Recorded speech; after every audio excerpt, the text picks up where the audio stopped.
Alright, I guess I'm gonna go live.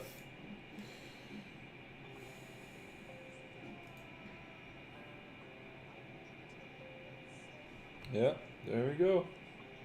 Crazy. I haven't live streamed in a while.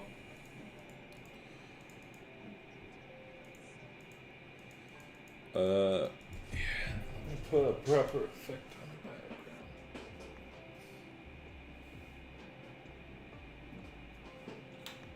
There we go.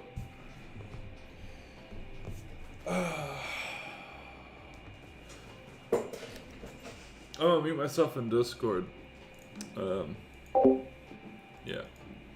Cool. Hopefully the stream can hear me all right. Hello. It's been a while. I have a console next to me for once. And a camera. Crazy. Wow. How crazy. Yeah. You'll notice that the stadium wing doesn't have anything on it.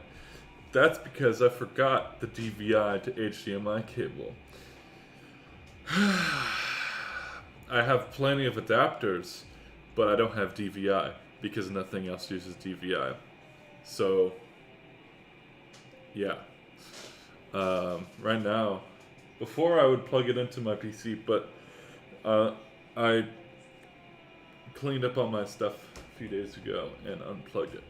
So now the stadium wing is just there doing nothing. The faders still work though because I have the USB, but everything else is, yeah, fucked.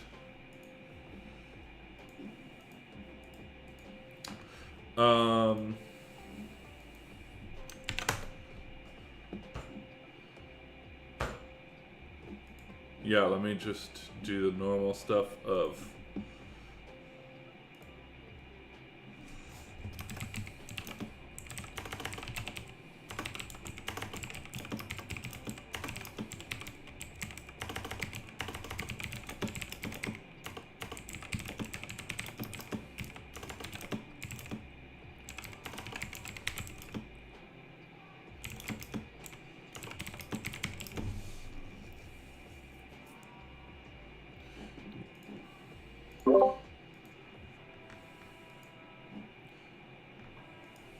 yeah, the link is in the general chat. Yes, I can hear you. I just muted myself. Yeah.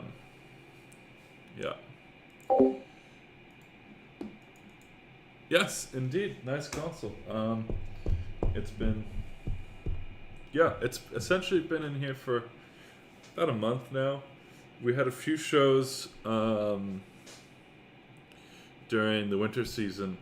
I had a few big shows, a lot of sight lighting stuff, but a decent amount of not sight lighting. I did a few really cool shows. I did a lot of horse shit. Yeah, a lot of horse shit, like horse festivals. The first thing I did was a horse beauty show. That I actually ran on 3 different consoles actually. What did I bring? I ran it on actually 4 different consoles. Anyways, the 500 wasn't there because I was doing another show. I did a show at, I don't know if I have pictures of that. I probably do on my Google Images. No, it's Google Pics, right? Google Photos. Yeah. I did a show in a construction site, which was pretty neat. Kind of sucked because no good rigging places, but yeah, there's the pictures for that.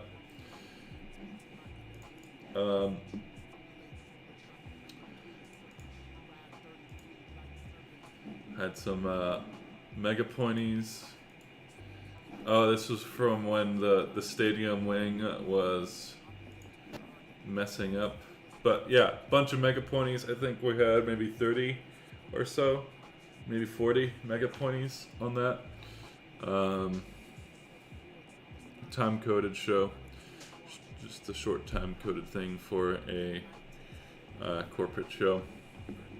That one was cool. So the 500 was there. Meanwhile, I was also working this show. This show was really cool. This was probably the highlight of my 2020. Wait, no, this was in 2021. Wow. Yeah. Hello, Henrique. Yes. And Bootfart. Yeah, this one was really cool. Essentially, there's around 102 SGM P5s on these boats. So each one of these boats has, I believe it was 3 SGM P5s. And then each one of these pontoons has a moving head beam. And we couldn't use wireless DMX because I think it was the King of Qatar was attending, and when the King of Qatar goes to a venue, they bring jammers because safety and all that shit, right? So you can't use wireless shit.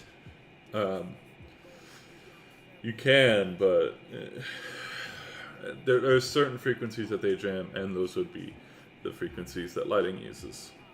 So instead we had to run fiber to these 2 boats here. I had to dig up, there's a gif of me somewhere digging up sand on a beach to run my 2 lines of fiber.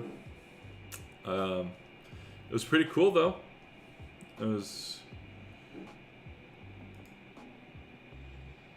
So yeah, this is what the beams looked like.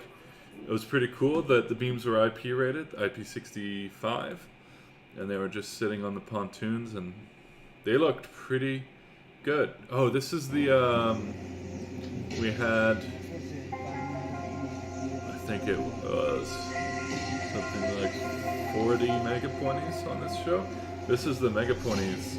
You can see they're a lot crisper, they're a lot more sharp and defined. They're not as bright as the Aquas, but they're super... Wait, let me do this properly.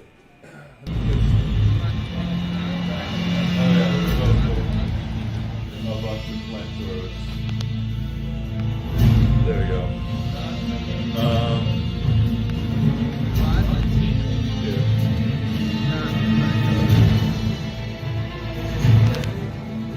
There we go. Yeah, so I think we had 88. I don't have a setup of the full wire. Well, I do. Actually, let me find it. I have a wiring diagram somewhere. I think it's in my Google Drive. Because it was very... Yeah. Let me find this.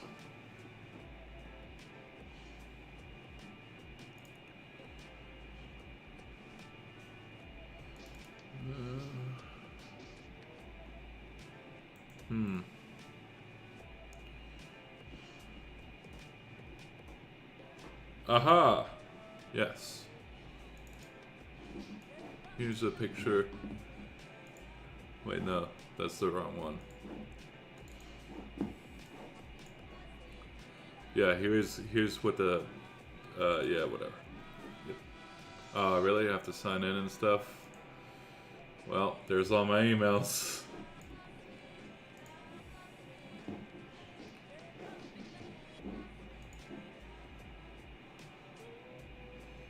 There we go. This was the setup. Essentially, we had this front of house position was here. There was two.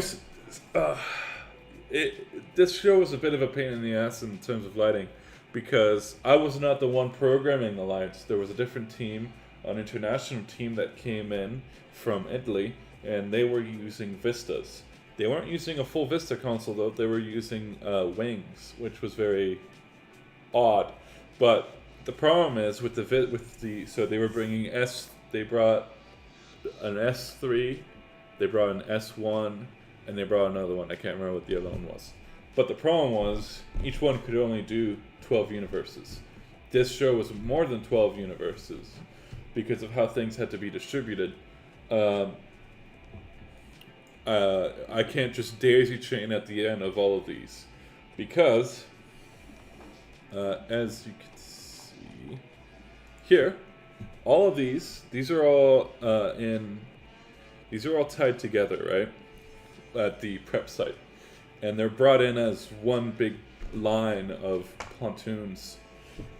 So if I do daisy chaining, like if I go at the end and go across, down, that messes up a lot of things, because then we have to go in with the boats and tie in at each one. It's a lot more work than it should be.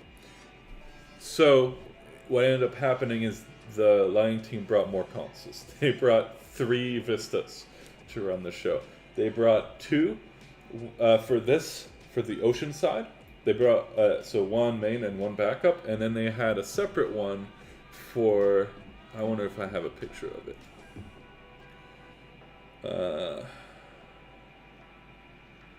Yeah, they brought a separate one for this side. This was the other side. This was the arena side, quote unquote. So you can see there's some mega pointies up on this tower as I have BIs. These were 3,000 watt blinders. We didn't do that, thank God, because that would have been a pain. I was actually, for a few days, I was running all of this on the MA3 because the problem that I had was I was using a bunch of ArtNet nodes at that construction site. The construction site was happening the same time this show was happening, and I didn't have extra ArtNet nodes. So what I ended up having to do is I had to use some of my MA processing units, and you can't use MA processing units without an MA console because they only run MANet. So I brought my MA3 full size out, and I didn't actually have to program a full show, I just needed to make a few looks. So this was actually the first time I used the MA in a show setting, and it was fairly nerve-wracking, but I got it working and it was pretty good. I'll get to the full setup in a bit here. The original plan was that the MA was going to run the arena side. So the guest LD's console would send me ArtNet, would send the MA ArtNet, and then the MA would just convert that into MANet and send it off. The console wouldn't be doing anything other than converting. The problem that happened was that I didn't have enough fiber outputs because what ended up happening, I have 6 fiber switches. They're all Proplex. I have 3 switches that have 2 fiber outs, and then I have 3 switches that have 1 fiber out. They're like portable switches. I actually have a picture of the fiber setup somewhere here.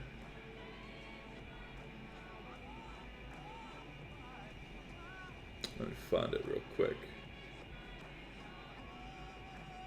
Oh, I guess I don't have a picture of that. Damn, that's a shame.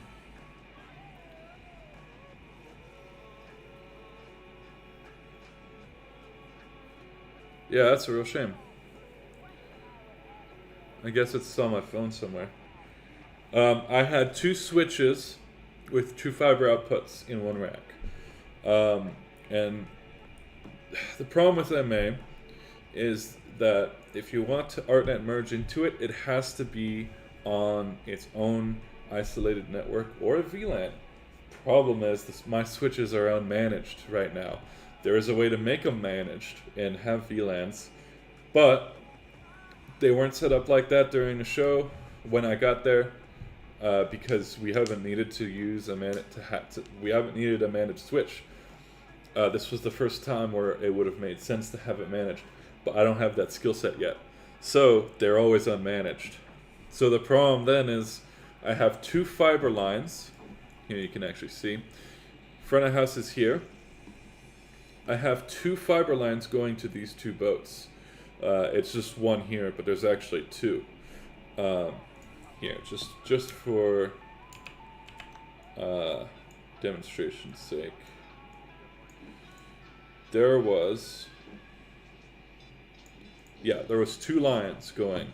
So there was one line of fiber going into the ocean to this boat here, and then there was one line, so there was one line going to this front boat, and then there's one line going to this boat here. It's running, so there's two lines because we need redundancy. These lines are going in the ocean next to anchors and boats, so it's very easy for while they are armored fiber lines, it's very easy for them to get cut. So we ran two for redundancy. And then I ran a network cable, just some Cat6, some shielded Cat6 across these two boats, so that if one fiber line was cut, you would still have the entire rig. And so if we go back here, what ends up happening is there is a node. There's two nodes on each of these center boats. There's one node that manages each of these lines. So each of these lines is one universe. And I have a 100-meter DMX cable going from these boats. You can actually see some of the lines going into the water there. I have a 100-meter, about 300 feet, DMX cable going into the ocean, and it goes to the center of this group. And in the center, there's a DMX splitter, an opto splitter, also made by Perplex, by the way. And what those do is they clean up the signal, because 100 meters is too long. It sends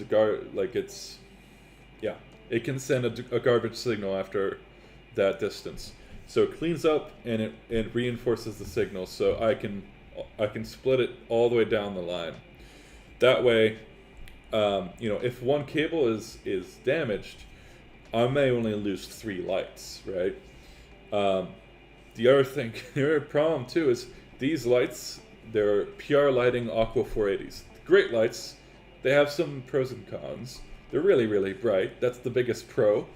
They're IP rated, another good thing, but they are 45 kilograms, or about 100 pounds, which is ridiculous. They're heavier than my BMFLs. The other thing is they have a DMX problem.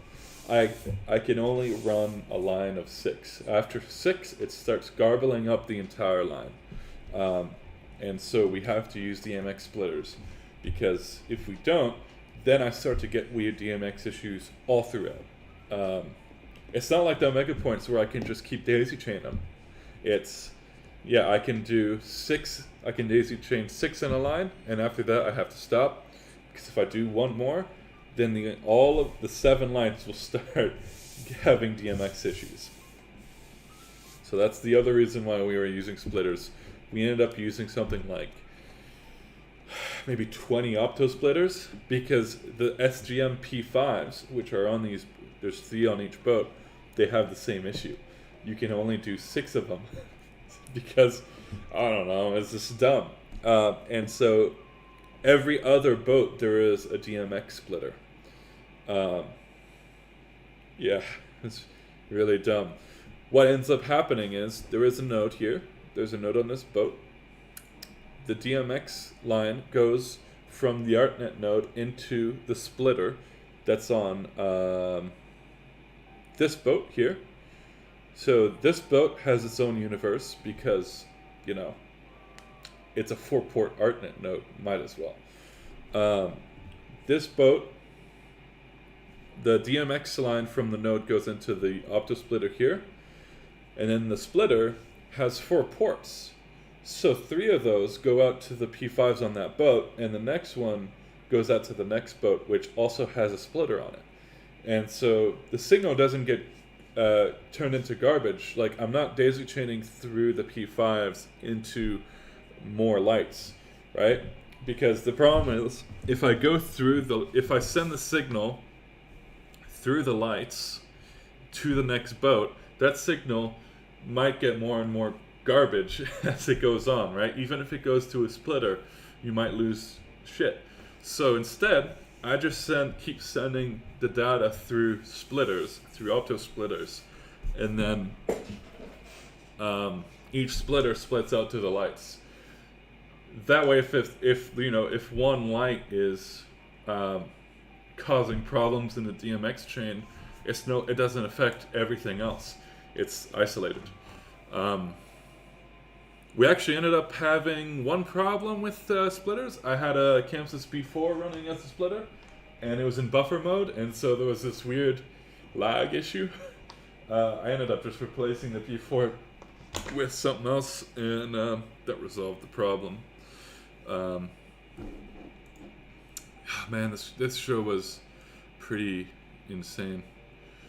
Right, so 2 fiber lines going out to sea. So that's one switch, right? I have 2 switches at front of house. The bottom switch goes out to, so this is the arena side. There's 2 sides to this arena, because this is 60 meters, which is quite far. And I need more than one universe on that side, so I need to run fiber for that. So I would have an ArtNet node here on the left side, or on stage right, and then I would have an ArtNet node on stage left. There's a switch here, and there's a fiber line that goes across to this switch. So that's 3 DMX lines. Now, I was surprised when the LDs when it was actually a team of like 3 or 4 people, the lighting team, which was kind of crazy to me, because, whatever. The problem is, they wanted their front of house for programming to be right in the middle or right here. That's more than 100 meters. I can't run network cable. I can't run Ethernet, so I have to run fiber. And the problem with that is it takes up the last fiber slot in the switches, and I cannot make it an isolated network because they're unmanaged switches.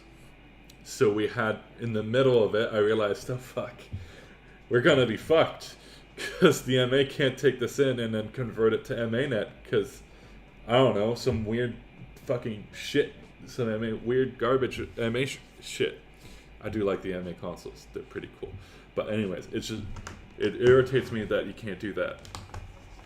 So, I ended up, the MA3 full size became a paperweight. I found 2 extra 4-port ArtNet nodes laying around. We had to bring them over from that construction site show. And I replaced the MA NPUs with those nodes, and middle of the night, 2 a.m. fucking running around with ArtNet nodes trying to configure them for this, and then everything ran on ArtNet. And yeah, this show was very interesting. 3,000 fireworks. You can actually sort of see on these pictures. I don't know if it's super clear, but there's these white covers. Those are flamethrowers. They've got 88 flamethrowers. I'm glad we didn't put any of our like mega ponies out there, because they would have been melted. Yeah, so there's 88 flamethrowers, and there's also 3,000 fireworks out here. Oh yeah, here's the consoles that they used. Yeah, this was Fireworks Land, million goddamn Pellies, all like custom made Pelicans. There was also a drone show, because of course there was. The drones were super cool. The drones are so cool. I saw they have a pattern that's super cool when they go for landing. Essentially, you've got thousands of drones with lights on them, and when they go to land, you essentially need a really large area for them to land, because they all have to land flat, right? And so what they do is they will all fly over and make a grid in the sky, and then the software will pick out like 20 of them, light them up, and then all of those 20 will come down and then form a grid of their own and land. And then the next 20 get picked and they come down and land. It's so cool. It just looks, it looks really crazy. Essentially. Oh shit. Just gonna mute that.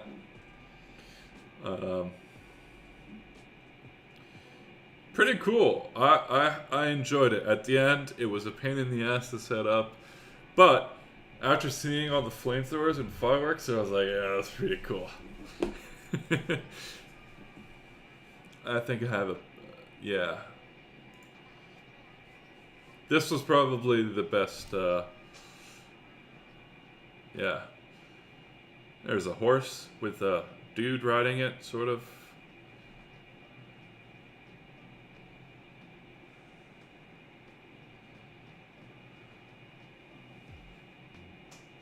Yeah. It was pretty cool.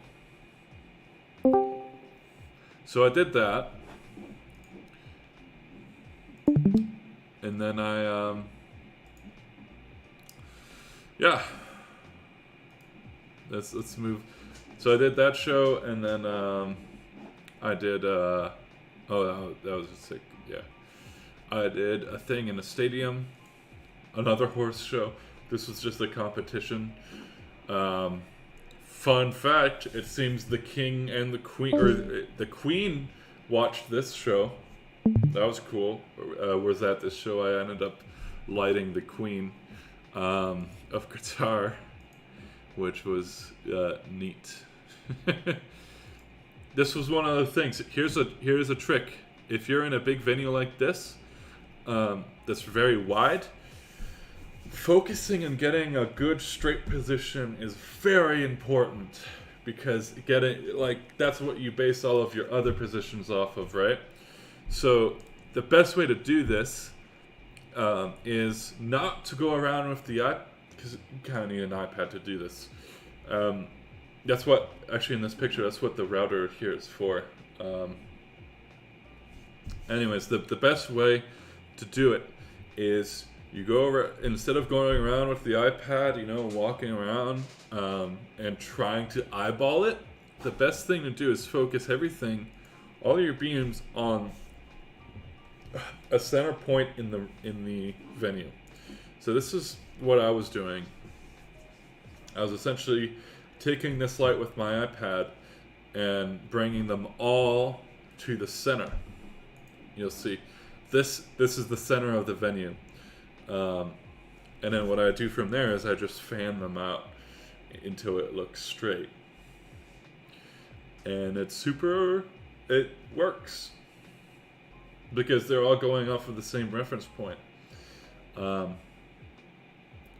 So this is, that took forever. So here's some pictures of that. These are all mega pointies, and then on the bottom here there's aquas. So I believe I had something. I would have to look at the show file. There was a lot in this show file. It was a fairly large rig. It was going to be bigger, and it will be bigger next year, but the client wanted to be a little bit smaller because COVID times, there wasn't going to be that large of an audience.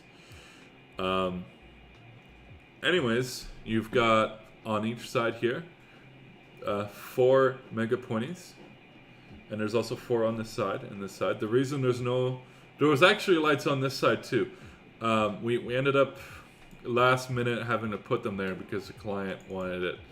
And the best thing was that the client came, and then they stood on the field to look at the lighting, and I was like, you guys, you have to look at it from where the audience is gonna be, not on the field. Doesn't matter on the field. Where's the audience gonna be? Where are the cameras gonna be, right? Not the field. No one on the field cares. This is the field. Yeah. But they decided that they wanted lights on this side, we could not bring more lights because it was the day before the show. So what we ended up doing is we cut these 4 and these 4 mega pointies, and we put them on this side. In between, there's a video panel there because it's a sports competition, right? So we had to find some really slim cases, road cases, to put in between, and then we put the mega pointies on top. That was such a pain in the ass. Oh yeah, that's from when Daft Punk announced they were done. My follow spots, I had 4 Robert Juliet Lancelots on the roof. It's funny because when we did our site visit, I was like, alright, all my follow spots up there, because otherwise the only other place to put them was going to be where front of house was, which is here. Now I'm sure you can tell this is a pretty low angle to where the stage is, right? So I immediately said, hey guys, we gotta put them up there, because if we don't, they're gonna complain about having lights in their eyes. And then management decided to, like, no, you don't need it. And then eventually it turned out I was right, and we did need them. So yeah, we ended up putting them up on the roof.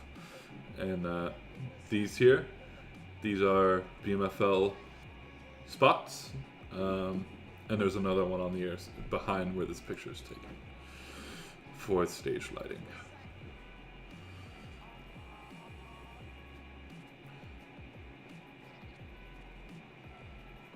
Let's see, just some shop stuff, some more.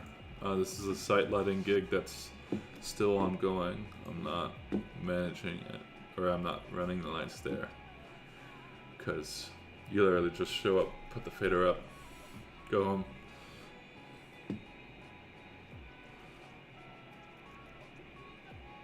Oh yeah, I did it. Oh, there we go. There's the setup for the switches. It was like that.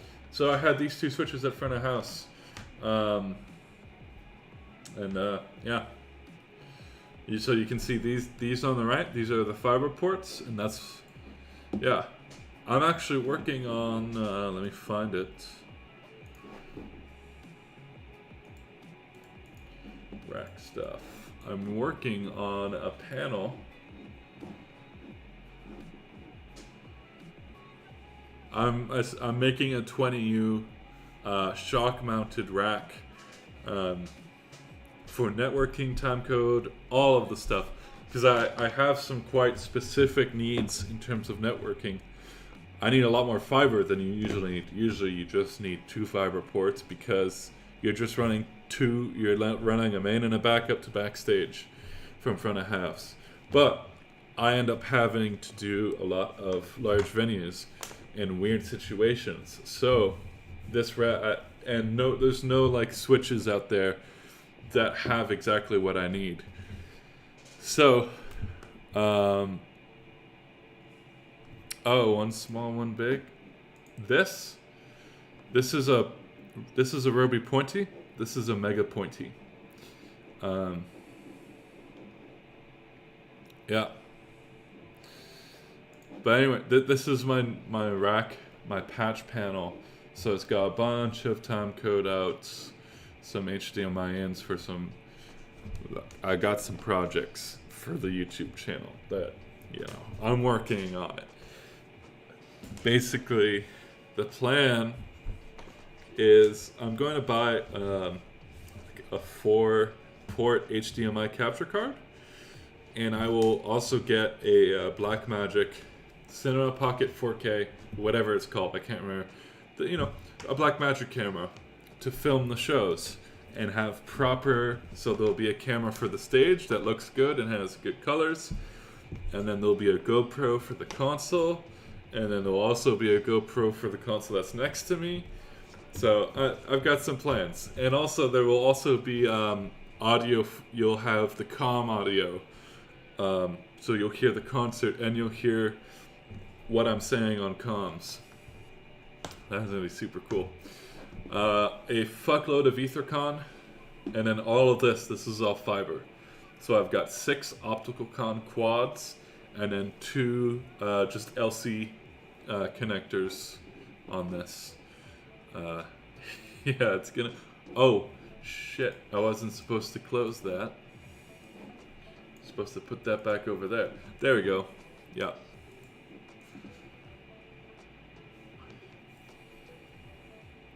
Man, it's been a while. I've got to do some show and tell, I think. Because I'm pretty sure the last time I was here, I did a stream. How long ago was that? I need to check. It's been a while. The main reason I haven't streamed is because I've been working on stuff that I cannot show on stream. 4 months ago, would you look at that? Wow. Alright. Well,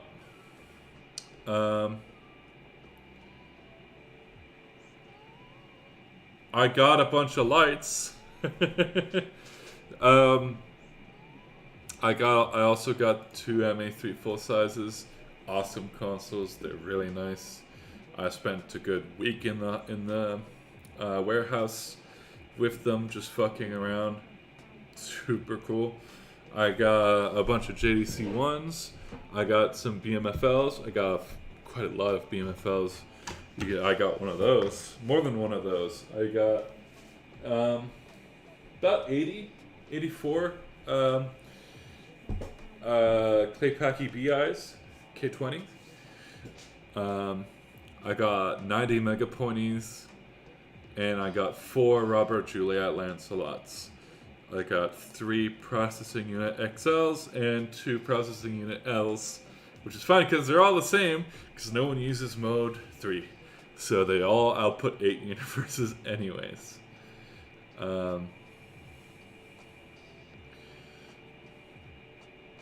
Yeah, here's a pic of when we got them.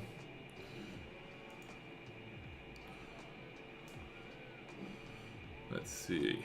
The Evo came back and I had to test it. This is one of Qatar's new stadiums. I did a show outside of it because it's not officially opened yet. But hopefully we'll be doing the opening of the stadium. There's another stadium that we might be opening, but I can't say anything about it. I lifted, I got to watch one of my follow spots being lifted by a tower crane. That was pretty cool. That was something I never thought I would really do, but I guess it happened. There's a mega pointy next to a BMFL for reference. Oh, there's a pic of one of my guys with a bunch of SGM P5s on a fucking jet ski. It was such a weird show. It was. Oh yeah, wait. There's me on a boat with some P5s there, and then on a jet ski, and yeah. I found an issue with the BIs I have. I don't know if you can tell, but there's a lot of error messages on that screen, and also that should not be happening. I ended up finding out what the problem is. It seems that the batch of BIs, some of them that I have, there is a cable that supplies power to the head, and that cable is not big enough, for lack of a better term. It ends up, when you go full white, you end up tripping it, and then the breaker, or not one of the boards just decides to cut out, and you have to restart the light. Super fun. Super good. And then this was the last big show I did. I've been chilling at home. I did a bunch of fixture maintenance, which was a lot of fun actually.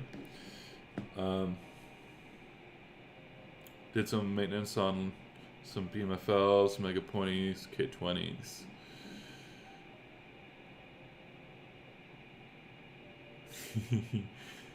I need to send that. I need to send that over. Anyways, yeah. Oh, and this is what I've been working on now. This is not something that is official. It's just an idea that I had. Because I have access to several automation motors. Like 1-ton automation motors. So I've been working on something that utilizes it. And so far, this is what I've got. Well, what happened is I was watching the Through the Fire and the Flames video on YouTube, the live one, and I thought, wow, that lighting is, first of all, they need more haze. Second, that rig and the lighting is meh. I mean, it's Through the Fire and the Flames, everyone's childhood shredding song. Like, so in a fit of not rage, but just pissed off, I ended up designing this and going, wow, it's not bad. So this whole truss here, oh shit, yeah, let me do it this way. Essentially, it's going to be, all of this is going to be automated, sort of like Pulse, but like modern Pulse, which is just Pompeii, but don't tell anyone. Yeah, it's pretty cool. All of these, yeah, that one's fucked because it's actually got automation on it. All of these have epic strips, and yeah. There's some other projects that I would love to show, but I can't show them right now. But they're really cool. I will probably show them when I come back from vacation eventually. Because they're really cool, and I hope they happen. But yeah, other than that, there's not much has been going on. You know, Qatar has gone into their we're in our second wave of COVID now.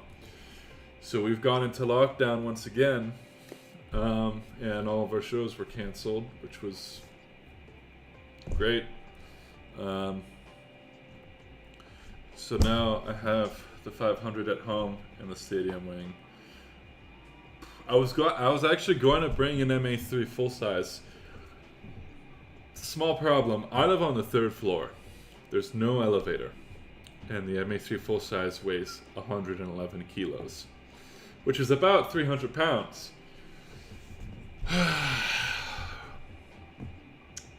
So yeah, that's not going to happen anytime soon, because it's just not really feasible to bring it up the stairs with only two. Like, it's going to be a pain in the ass.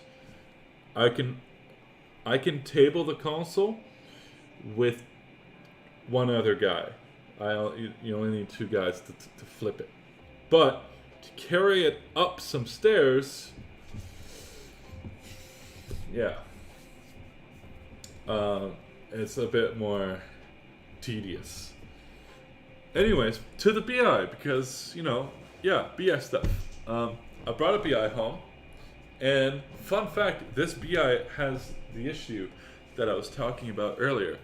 If I go full white on it, it dies, which is sick.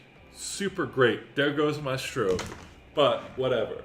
Yeah, I've been working on a few things. There are a few things that Chamsys could improve and do better than like MA. The main problem is I like to do everything in effects, because you can have size masters and speed masters for effects. So I have a lot of effects here where I can bring it down and have like size masters, which is great,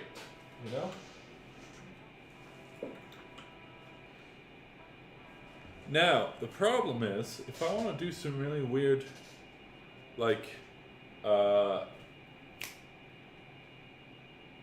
effects, some weird patterns, I can't go over the same pixel twice because it doesn't work. You can only select a pixel once, or you can only select a cell once. So doing patterns doing certain patterns, like a figure 8. Like this one, right, is not really, it's not, actually it might be doable as a, yeah, it's totally doable as a normal effect.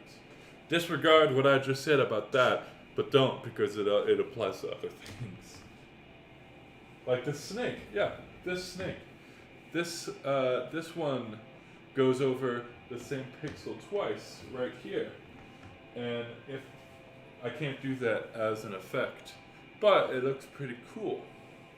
Now I do have some other ones that do look very nice. Let's see, what's swirly spin? Oh, that one's cool. Yeah, that one's cool. Orbit. Yeah, that's just a normal. That's a pretty normal effect. Figure 8 doesn't seem to work, so we'll move. Oh no, there it is. So that is a figure 8, but a bit scuffed.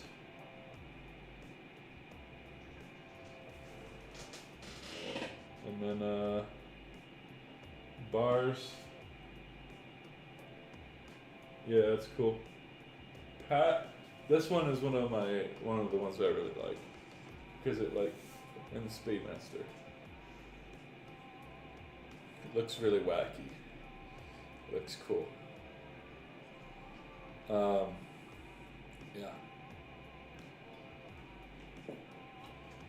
Yes. Anyways, that's the BI stuff. I have had a few problems. I had a really weird issue not too long ago where I was working with JC1s. I can't remember what, I ended up patching them, and I have lasers patched on Universe 40 and 41 because I thought I'm never gonna, well, I won't in the near future be using Universe 40 and 41. Or so I thought, and then I patched a bunch of epic strips. Blew right past 40 and 41. So I ended up not realizing that, and I repatched the lasers. That came with its own problems, but that was easy to fix. The problem is I was patching these JDC1s, and they took the place of the lasers in Universe 40 and 41. I don't know why. Usually,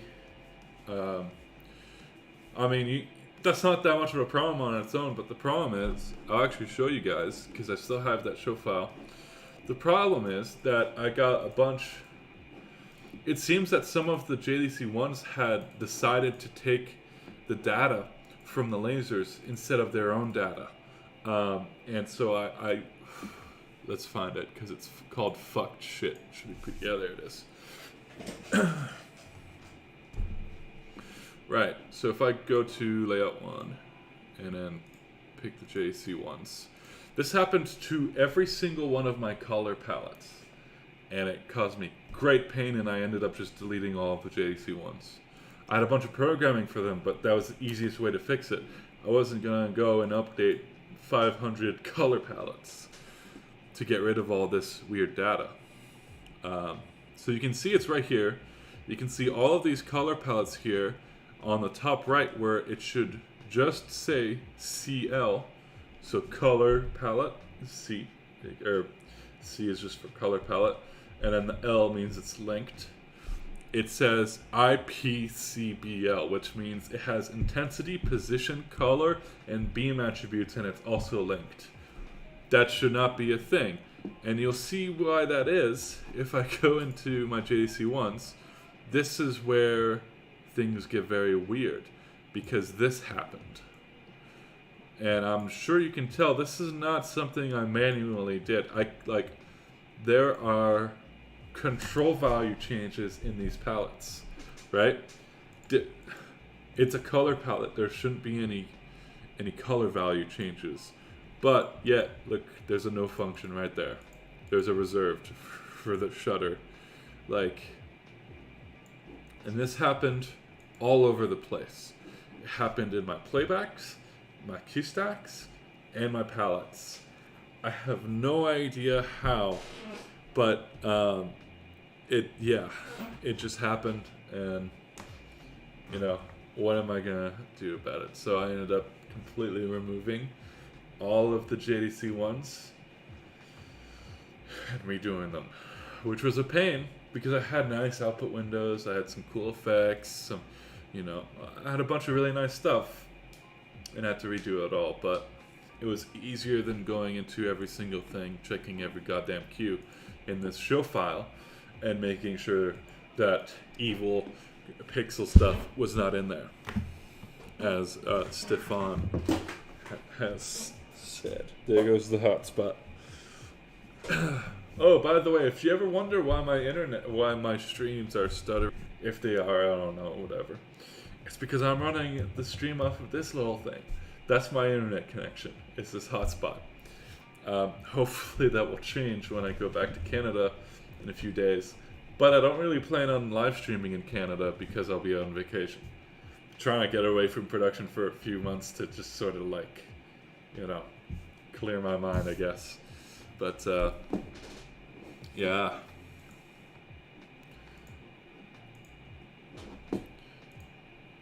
Well, do you use soft palettes with effects? Yes, I do. All the time. Man, I really wish... Sorry, my ADHD is going to come in right here. Chamsys used to have a thing where if you had an MQ500 next to you and you had it networked in with your laptop, you could remote into it and you could see the two views of the 500. So on my older streams, you can actually see that. What'll happen is I'll have... Oh, there we go. It seems Google Sync has decided to sync. So what I would do on my older streams is that I would have a quad view. So you would see both screens of the 500 on the bottom, and then, face cam and then capture cam. But on one of the latest updates, that shit is broken as hell. So I don't do that. I can't do that because it doesn't work. But yes, I do use soft palettes with my effects. All my color effects use soft palettes. That's mostly all I use them for. I don't really do any soft palettes for beams and stuff. Actually, I do. For gobo rotations, I do. Because I have three... let's see, where's my show file? Is it this one?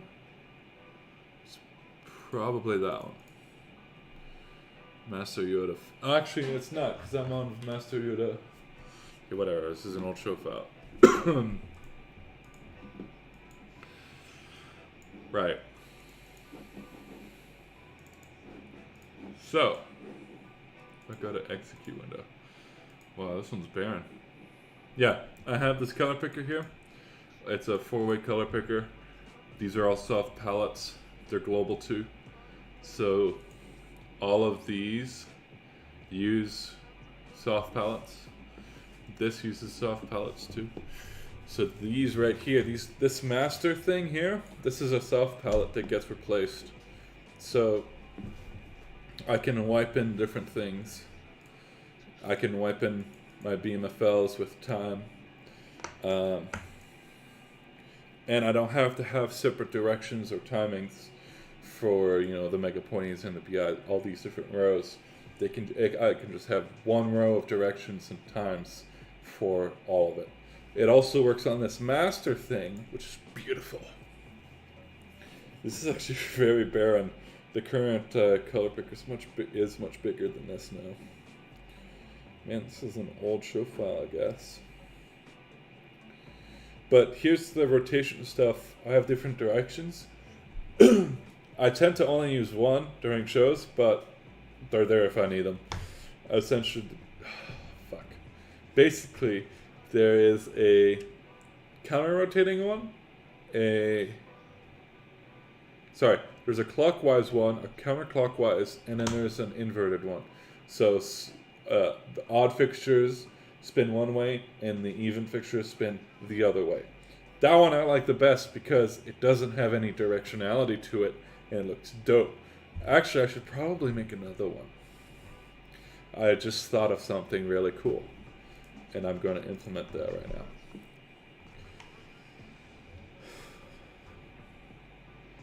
Just going to wait for Chamsys to close. I'm surprised there's no ArtNet collisions on it. Oh, it might be because the Ethernet's not plugged in. Yeah, that would probably be why.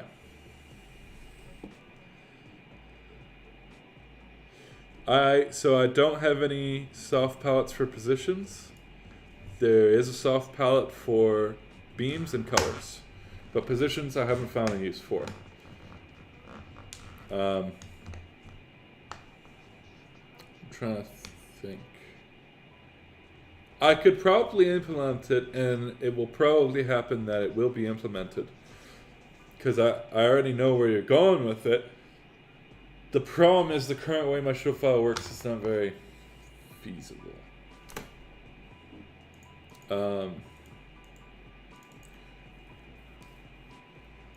Active Master Yoda.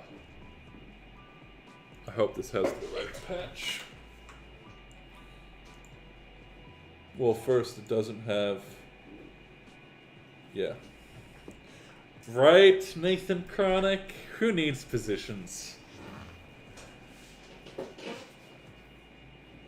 Yeah, I think the cat. I think the cat. The network cable is. Man, it is chilly in here.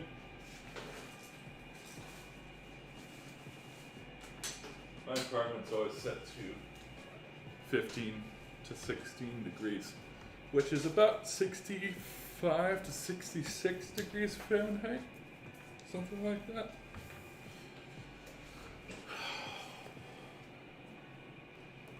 Oh no, it is there.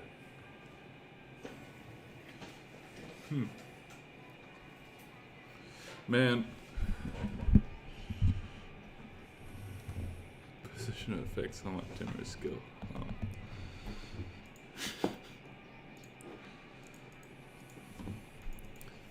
Just make sure. Ah! That would do it.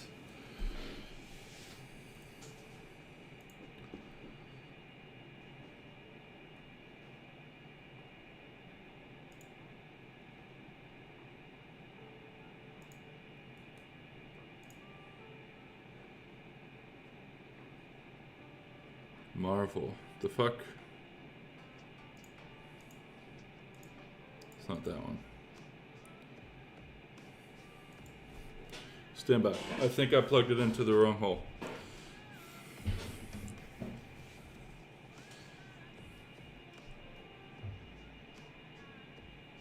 Is it supposed to go in the red one?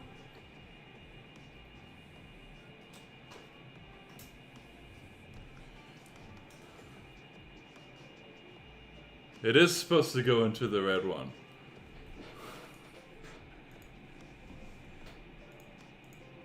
yeah. Alright, disregard everything. I'm an idiot.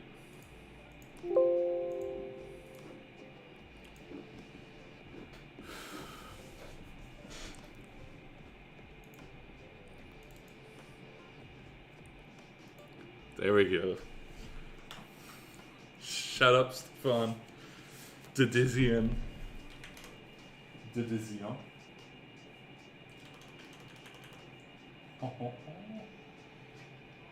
I not have a left and right? I guess I do not. Let's go to my output one.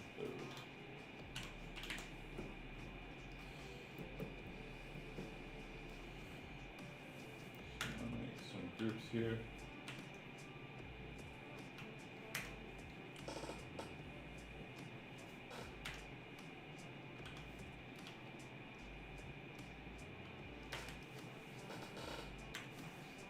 We're gonna go to a gobo, probably pebbles.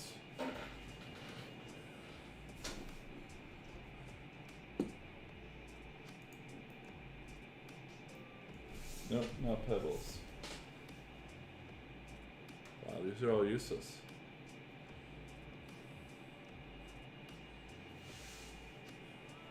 There we go. That's one that I can use. Cool. I'm gonna do a cheeky little thing.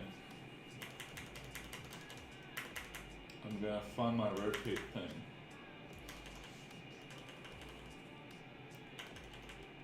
There we go. Now they're all rotating really fast one way. I'm gonna go to my other group, rotate them really fast that way. Select all of them. I want to rotate directions.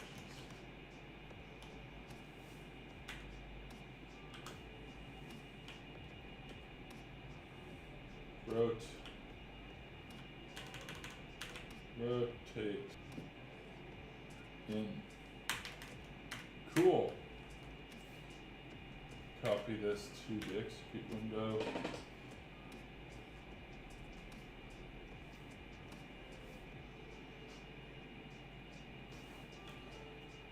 And I'm going to put them in a. There we go. Now I can stop the rotation. T-money. Yes. Thank you, Yusuf. Yeah, it is a lot better because I have gotten a webcam. While it is garbage webcam, it is a webcam.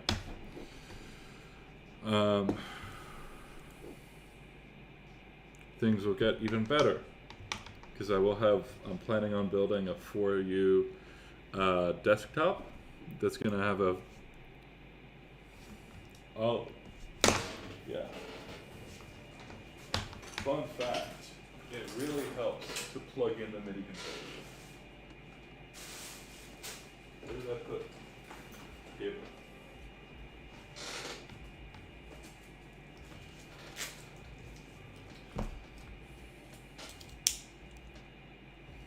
T-Money. Is that his like hip hop name? I'm sure he would love to have a hip hop name. Right, T-Money?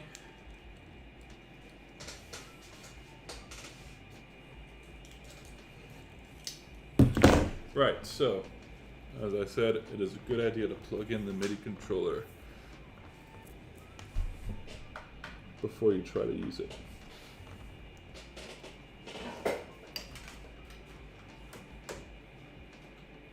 This mount is actually you can actually see the mount is mounted to the 500. It's one of the things I really like about the MQ500 is that it does that. It's radical, dude.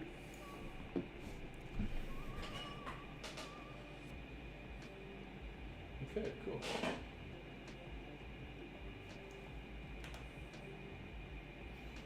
Oh, I think I have my OSC messed up. Yes, I do.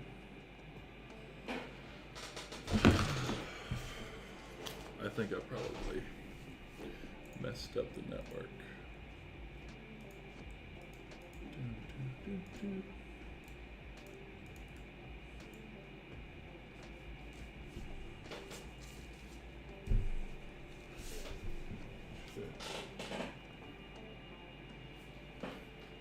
Aha!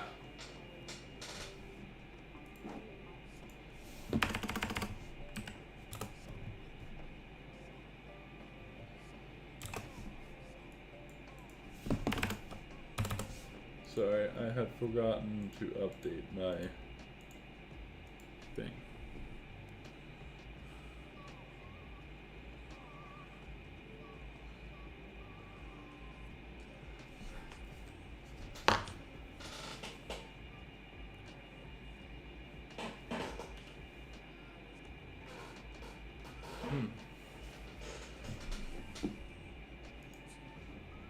Might be because that one.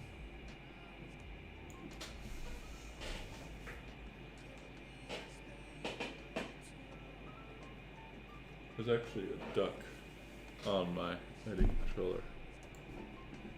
Fun fact.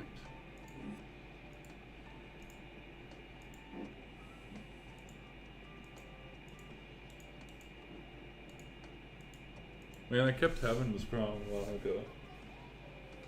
I can't remember how I fixed it.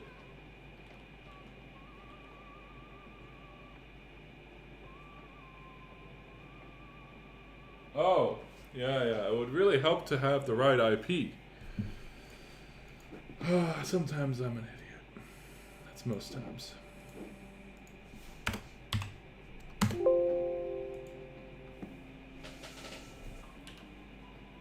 Yeah, would you look at that? It works. There we go. Wow, that's actually pretty cool. I like that. So you can see they're all rotating. So the left side and the right side are rotating opposite directions. That's kind of cool. So I can make it rotate one direction, another direction, or they're all random, or now they all rotate in. Very cool. This is the part of the stream where I will start messing with things and not being very interesting.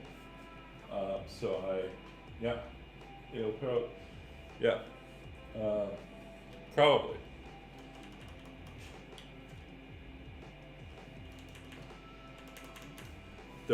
I do have plans for making the home streams a lot more highly produced. Not Christian Jackson, but because I don't have that kind of money yet. Definitely, like, I'll have a little overhead camera, and a BI camera, and yeah. Dude, I'm telling you, laptop trays, man. They're actually really. It makes your footprint a lot smaller, and it works. It just works. I'm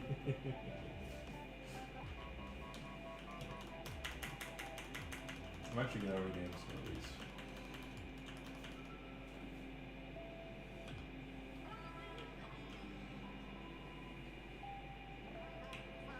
Rotate right.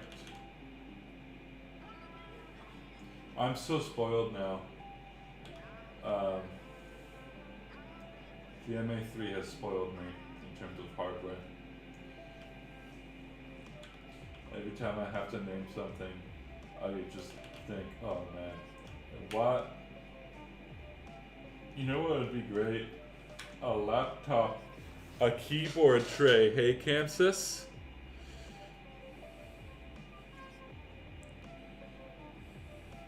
Yeah. There's someone in, oh, if you haven't joined already, there is a Chamsys Discord. You should join, because I am on there all the time.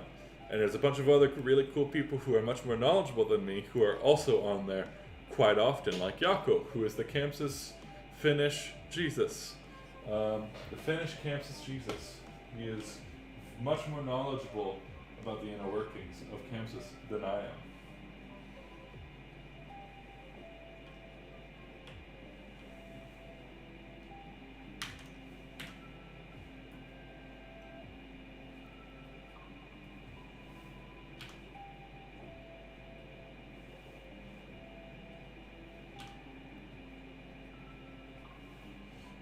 Another thing, I don't know, I'm sure there's at least one person who works for Chamsys who is watching. On the latest version, for some reason, every time you start your show file on a console, if you have anything that's if you have color palettes in there that are unnamed because you're using bitmaps, every time you start your show file, they will become named. And it really pisses me off, because every single time I have to go through and I have to put an empty name on them. It's very hard to see. I know, I'm sorry, because the remote app doesn't work anymore. But yeah.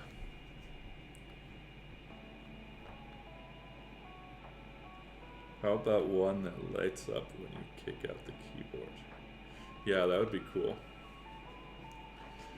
Yeah.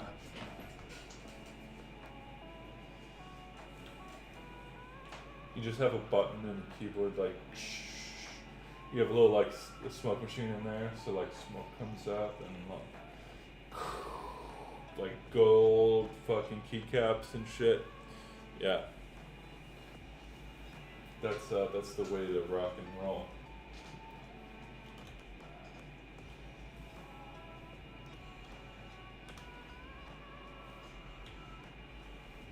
Rotate. Right. Obligatory, if you have any questions, hit me up. You can email me. I'm on Discord all the time. I literally live on Discord. It's honestly, when I turn on my computer, if it's off, my computer's never off. The first thing I do is I open Discord. Rotate O/E. Odd and even. No.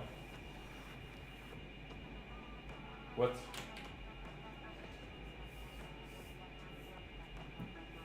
View max. Wow, look at that. They both go view max. Thank you, Chamsys. Oh, it was about time. Let me get rid of that icon on that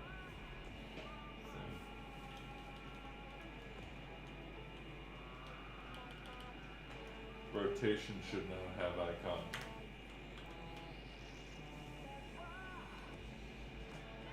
If I remember how to do this correctly. Yes.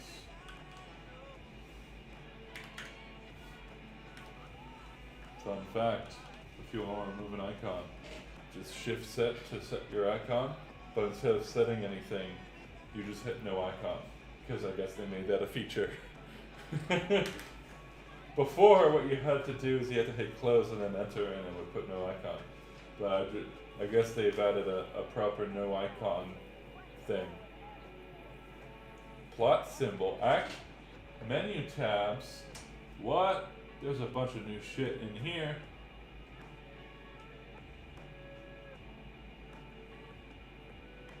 Action icons, cool, those are useless. Plot icons, okay, cool. That's neat. Prisms. For some reason a lot of these don't show up. Cool. I don't know what's with all the classes, like why you had to go to 255 with all these, but oh well. Have a good one, Stefan.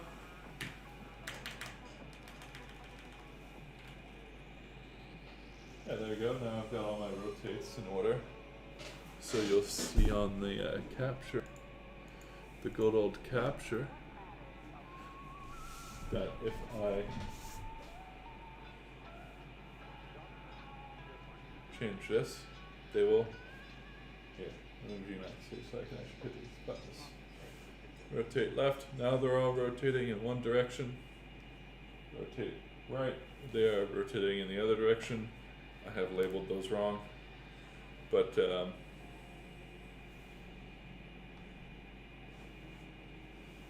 post the Discord link in the chat. Will do. Yeah, I'm always on Discord if you want to like have a chat, chill, play video games. That's my jam.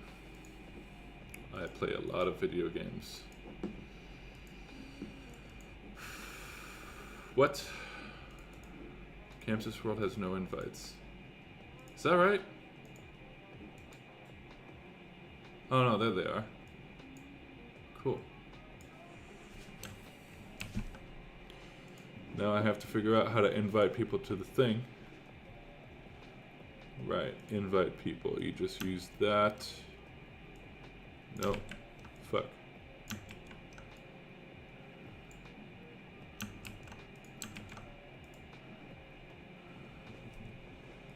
Camps Mr. Worldwide.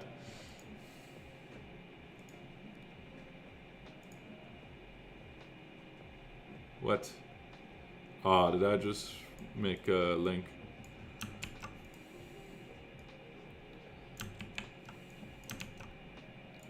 Alright. There's the link to the Discord.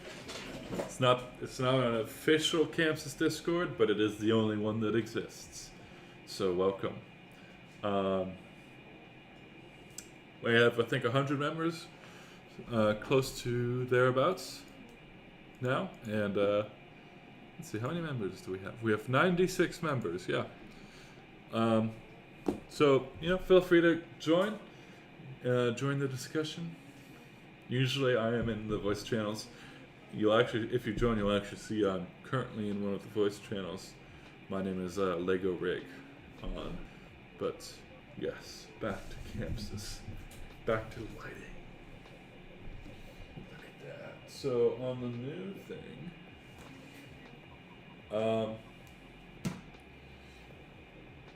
it works really well. Basically, I have a bunch of all these different looks. Oh, shit.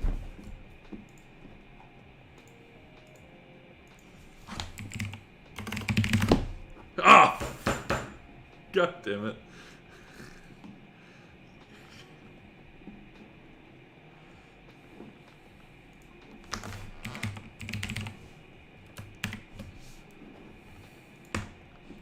Sorry, I have a competition with Tommy to see who gets to be the first one to say welcome. He always beats me.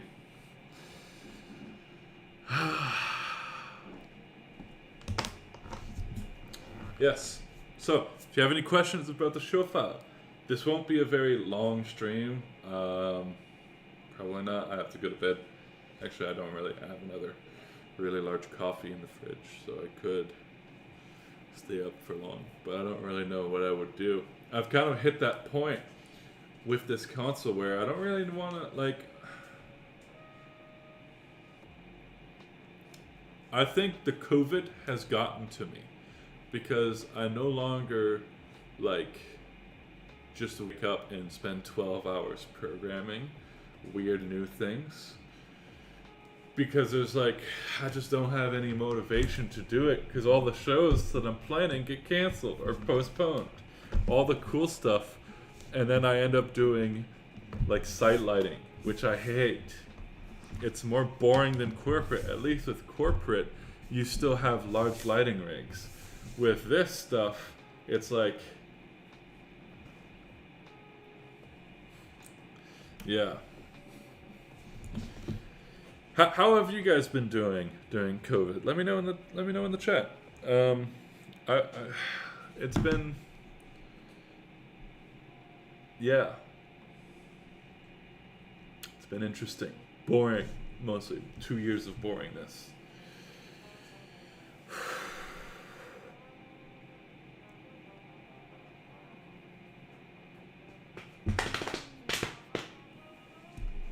If you have any questions about the show file, about the console, about the Stadium Wing, hit me up. No, for anyone asking, I don't have the upgrade kit. I would love to get a demo of a 500 amp Chamsys. If you're listening, hit me up.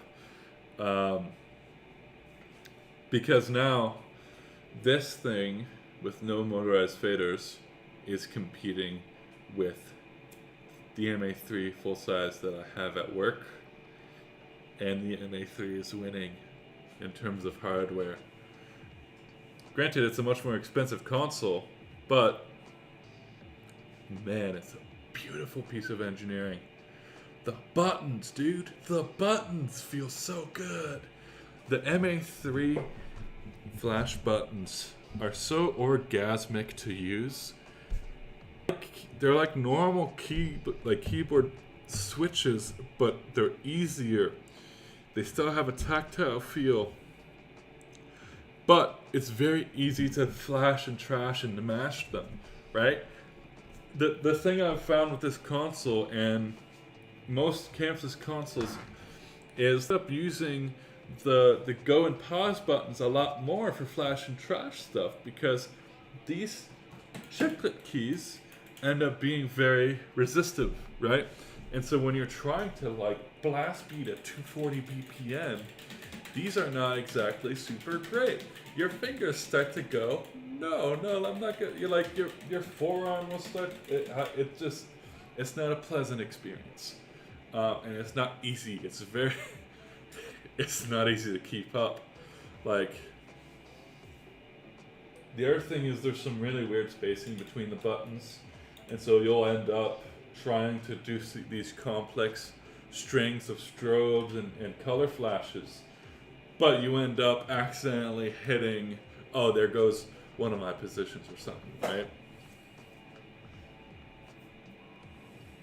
Or what happens to me a lot is I'll end up hitting in between the buttons, and I'll hit 2 buttons instead.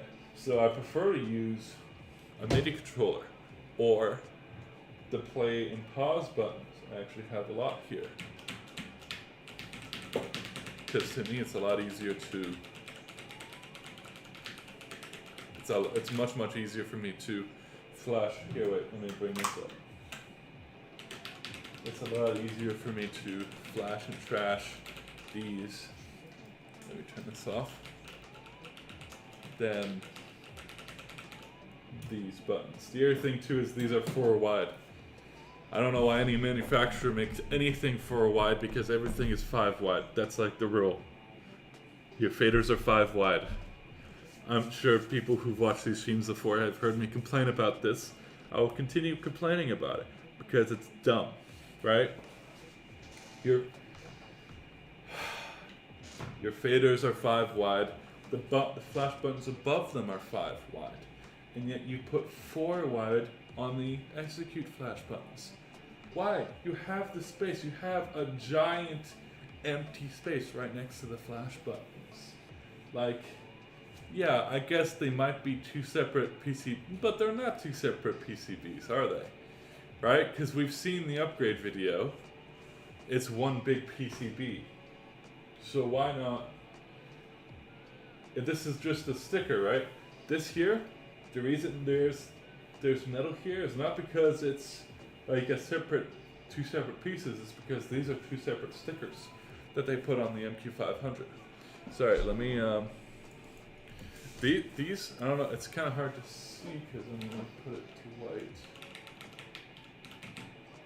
I guess I didn't update the flash button for white. Anyways, so you'll see there's an empty bit right here, right? Next to, yeah, 4 is audio. So here you have a sticker, right? That's where all of the for the buttons, it has the stuff for the Grandmaster and stuff like that, the Magic Cube logo, and then there's an empty bit here. It's just a metal plate, and then you've got the sticker for all the faders here. This, it's just one panel. So just like, I realized they wanted this to be in line with the buttons here, but it's dumb. Make it wider. No one cares if it's ugly. we care if it works good. Sorry, just a little rant experience. The MA3 has opened my eyes in terms of what really nice hardware is, because goddamn, that hardware is beautiful. I think even Aziz will agree to that. He will then proceed to say how expensive it is, but and how you need a million macros. Which is, I find is fine. You know why? Because, here, let me open up, because I have MA. I have MA installed. I've had to use it. By the way, if anyone says maps, I did not know. Cool. People who say that there is a large learning curve between any console and MA, I don't get that. because they're the same, right? I mained this console, and I mained Chamsys for 3 years, and then I suddenly had to use the MA for that show, and it was a breeze. The only thing was patching. I was like, what the fuck, what's this weird patching thing? But then it was like, oh, okay, cool. And the only other thing was the networking aspect was kind of weird, but makes sense and is kind of pretty cool. Other than that, it's the same thing. Like, it's the same. I don't get people who are like, oh no, I made so complicated. No, it's not. Look, you've got pools, right? Easy, cool. Presets. I wonder what those. Oh, look, position. I wonder what position stores. Oh, is it positions? Yes, it is positions. I don't know. It's not super difficult because it's just the same thing. Chamsys, you have color palettes. Here, they're just called presets. It's the same thing, right? Anyways, sorry for the rant. Macros are cool. I will show you some of mine.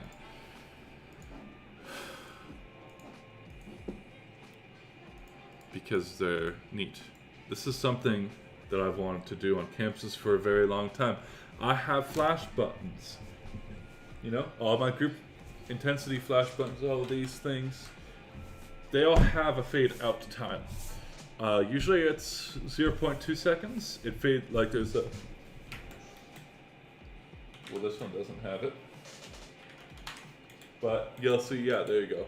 There's a fade. There's a small fade. It's to make it look less robotic, because I feel like the snappiness of LEDs is too snappy. It's jarring and it doesn't fit in. It doesn't really fit musically, right?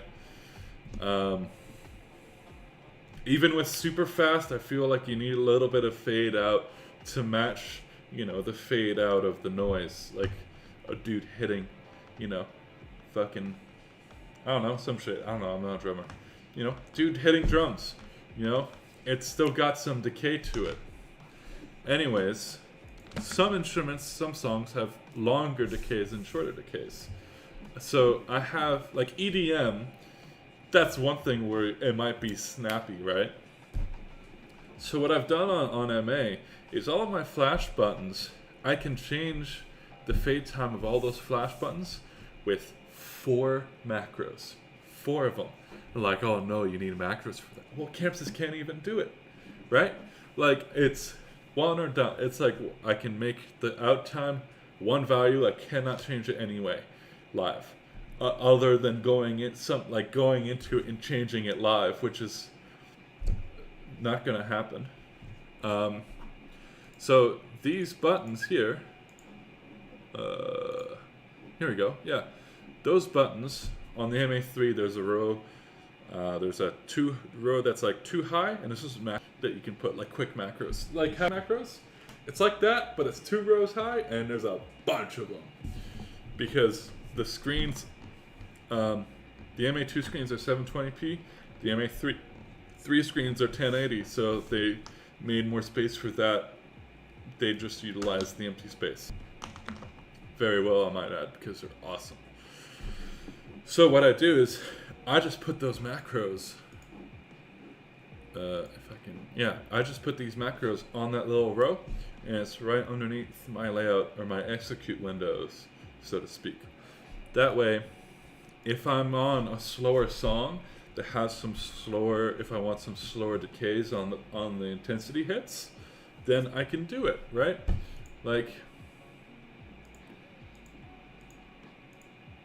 so you see, if I do this to any one of these, except for this one, because this one's not recorded into the thing.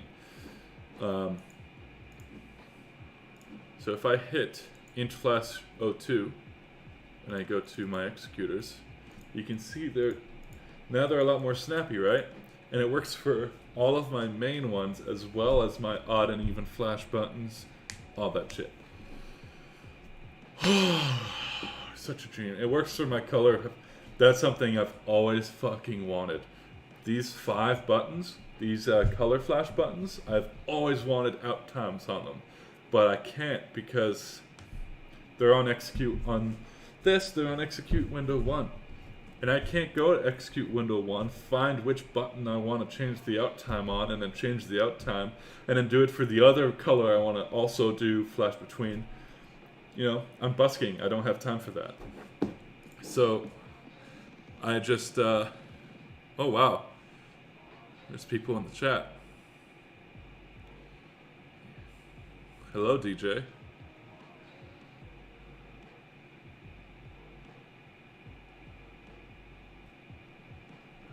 Yeah. So it's just better, you know, it's just better because then I can change. Yeah, it's a macro, but let's go look, see what, wow, look at that. Wow, that's one line. That's one line. And it does, it just,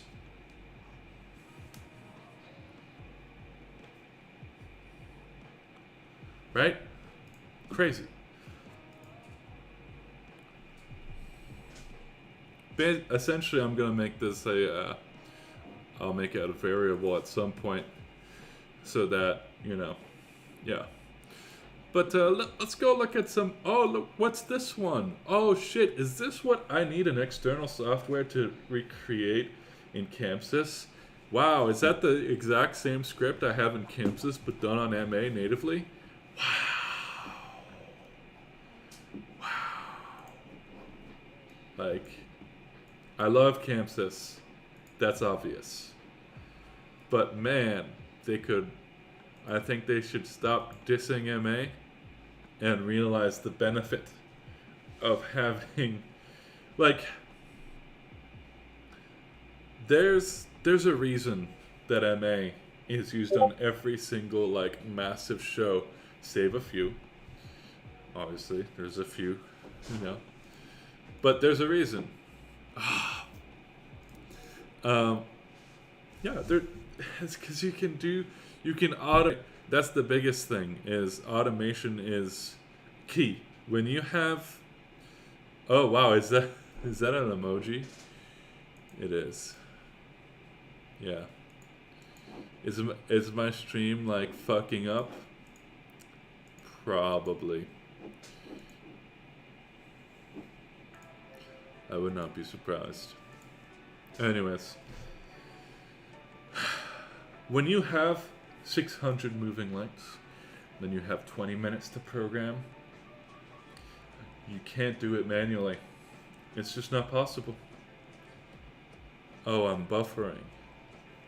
Sick, dude. Fuck. Yeah, I can see that. My thing is, yeah. I can see my bitrate on the side here. Fantastic. I might have to change my bitrate down, bring it down.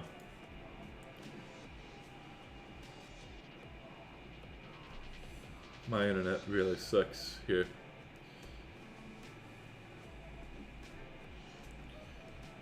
Anyways, enough ranting about Chamsys and MA. Me no understand you. Well, I don't understand Dutch, so that's a problem.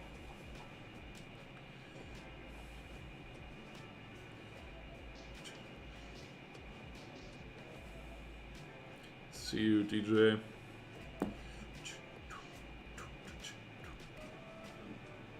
Anyways, MA is cool. Chamsys is cool. If MA and Chamsys would just merge, we would have the best console ever. Actually, MA, Chamsys, and ETC, like EOS. Specifically, ETC, the only thing that's good is their magic sheets. Those are pretty cool. For like concerts and shit, but for theater, very useful. But that's besides the point. The other thing too that EOS is good at is queue stacking. They are very good at that. But everything else, whatever. MA, hardware, amazing hardware. Just beautiful.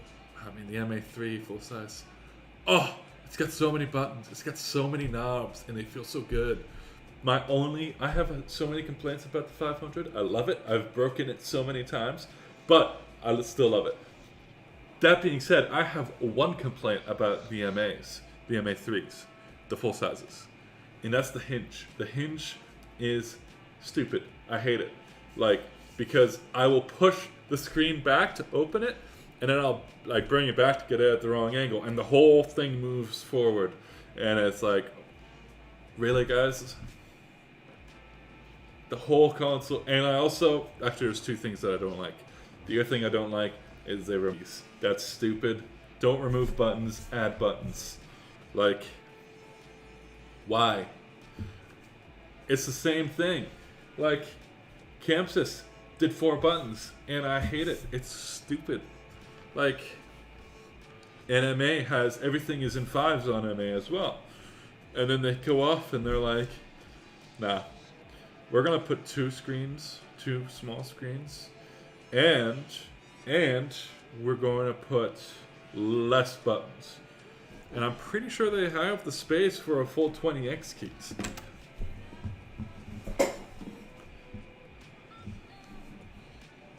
The Chamsys MQ40N is a good buy.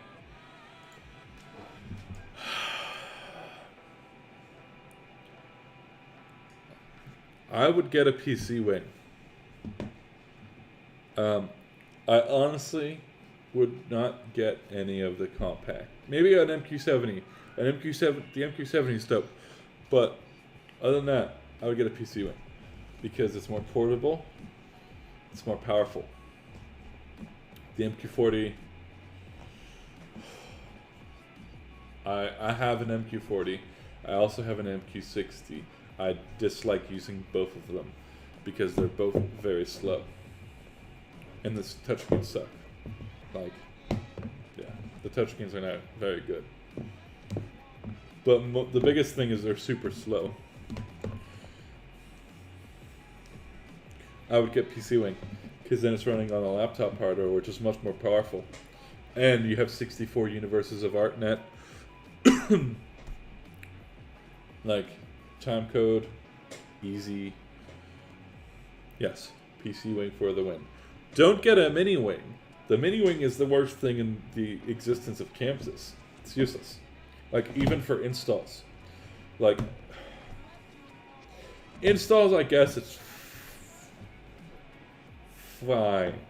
But even then, for installs, just get a quick queue, right? Might be more expensive, but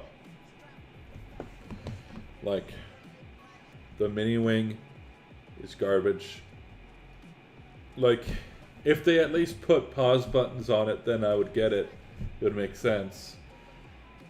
But there's no pause buttons. I like, just make it a little bit deeper, guys. Just fucking. If they put pause buttons as well as play buttons on the mini wing, then I would be happy with it, and I would be like, yeah, that's a pretty decent buy. But yeah, no. Get a PC wing. PC wing and a touchscreen laptop. That's all. That's it. And it's good because you need a laptop anyways for like previews and stuff, right? So you kill 2 birds with 1 stone.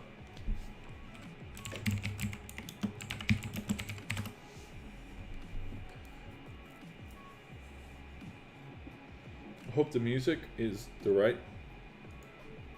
Yep. Right. Let's look at this thing again, because I'm sure we've already looked at it at some point before.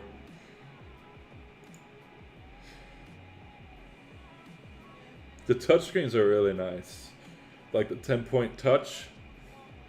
I booted it up in MA3, in mode 3, and was very impressed by how responsive it is. The 10-point touch is really nice. Anyway, okay, here we go. Here's the MA3, right? Like, guys,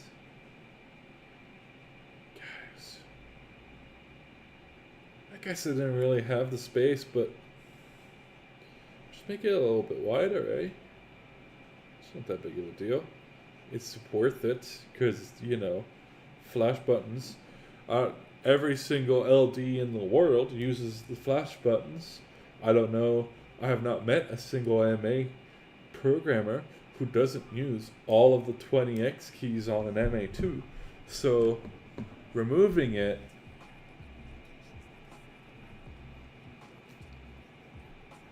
right, whatever.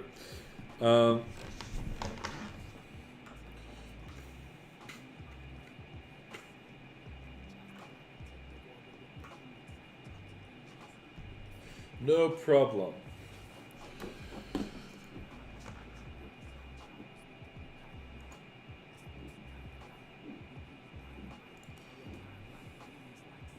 Anyways, MA rant over.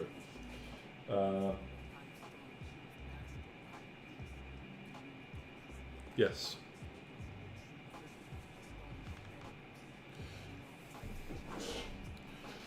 I actually have, there's a little MQ500 model in this with the stadium one. I should probably move this a bit closer to be realistic, because I don't have them. I don't have these two things. Oh wow, that's a great. Wow, that's pretty accurate. You can actually see on the side here. Yeah, like with that. So you can see the side panel here. You can see where. That's pretty accurate. It's about where those. That's about where they end up. Where those lamps end up. You can sort of see that. Yeah, the lamps on the Chamsys are kind of shit. Mostly, the main reason they're not great is because the fucking monitor screens are glossy. They're not matte. And so it just reflects off and it's distracting. Like, I can look into this screen and it looks like a mirror. It's not ideal. I wish they would have gone for a matte finish instead. That would have been a lot better. But here you can see the little indentation for the VESA mount thing. That's right there. That's holding up this thing, which is a laptop tray that has my MIDI controller on top. It's the monitor arm is very shitty. I think if I made a proper setup for the console, I would get so you can sort of see it's angled, it's slanted, right? That's something I haven't been able to avoid. I've tightened down everything, everything's fucking locked down, but it still angles like that. It pisses me off. It's just that the mechanism, yeah, there you go. That right there, that and this is shitty. Well, it's not shitty. It's just not. I don't know. It's just. I wish it would have just gone with an articulating arm. But you know, what can you do? An articulating arm would have been really dope. And what I'm gonna do, what I plan on doing is MA. Shh! Don't tell Aziz. No. For now, I'm gonna dip. I'm gonna go between both platforms. Really, the biggest thing restricting me from going to the dark side is how heavy the MA3 full size is to get it up the damn stairs. Like, this thing is only 20 kilos or something like that, so it's pretty easy to bring up the stairs. And the stadium wing weighs nothing. I mean, it's heavy, but it doesn't really weigh anything.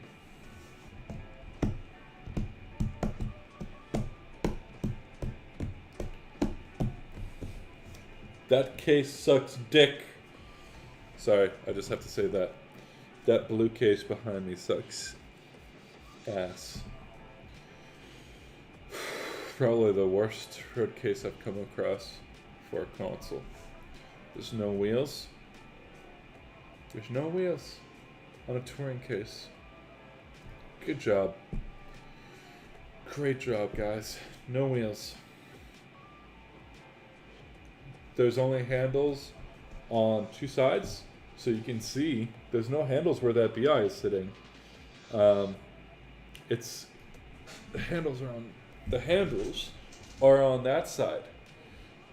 There's none on, and they're only horizontal. There's no vertical handles, so you can't lift it up vertically if you want to. You have to fucking hold it like this. You can't just have one arm on it. There's no wheels.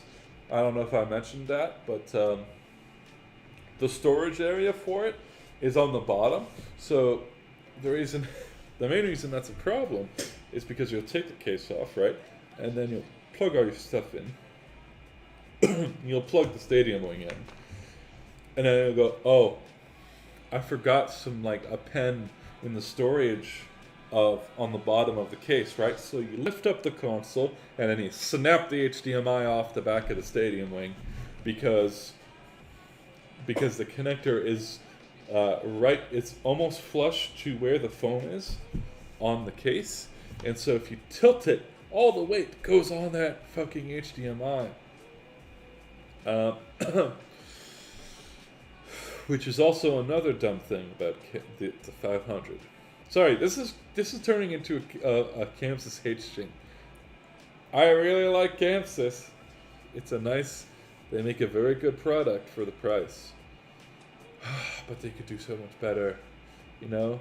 It's like HDMI, guys. Non-locking HDMI and DVI. What the fuck? What? DVI and HDMI. What kind of combo is that? Like, they should both be DVI, or they should both be DisplayPort. End of story. A locking connector. Both of them should be a locking connector. Sorry. Just complaining again. Anyways. Yeah.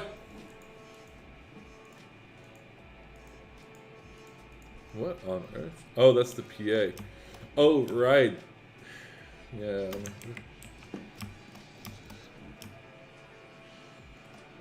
Anyways, yep. Back to normal stuff.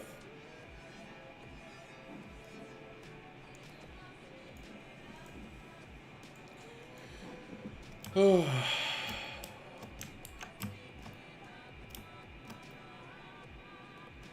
I was at this venue, this install a few days ago, and they spec'd a color source.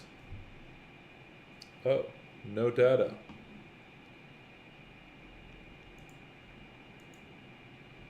The fuck?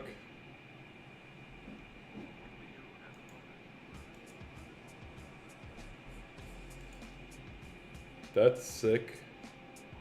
There's no data.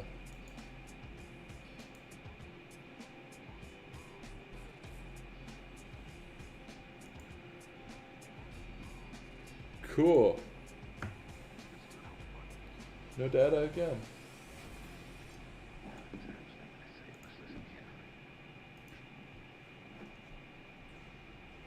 Sorry for the... I have considered buying fiber because there is an LC connector in the wall.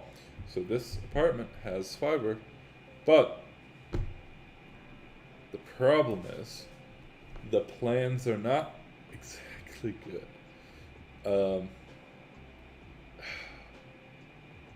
It's $100,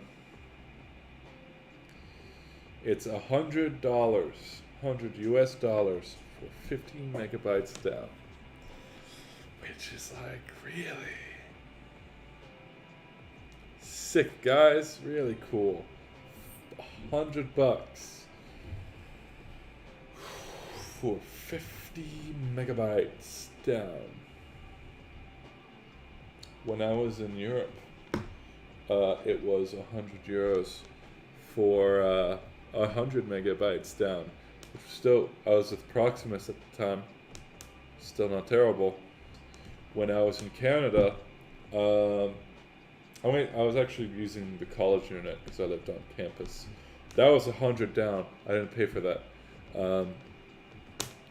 My high school internet in Belgium, which was also served by Proximus, so obviously I didn't pay for the internet at my high school, but that was 100 down. Like, so I'm used to some very high internet. Now I am used to hotspot internet, which is not ideal at all. Alright, time to put this light back to use. Yeah. You can sort of see that weird BI stuff. Wait a minute, let me split it.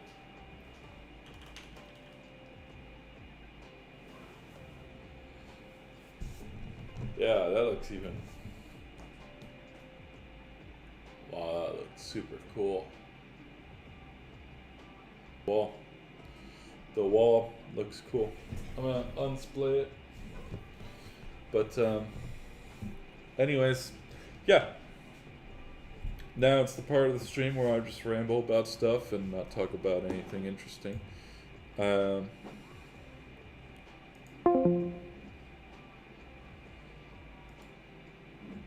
would highly recommend joining Discord, the Chamsys Discord.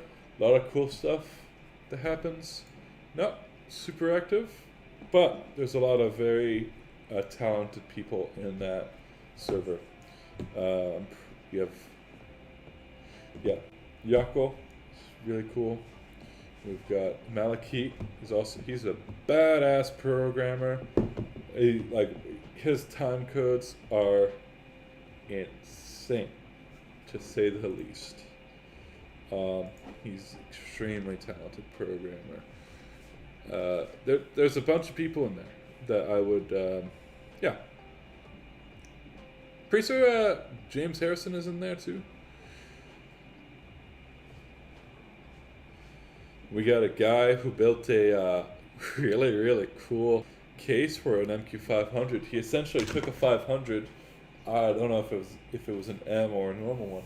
He machined out a slot and then installed a keyboard.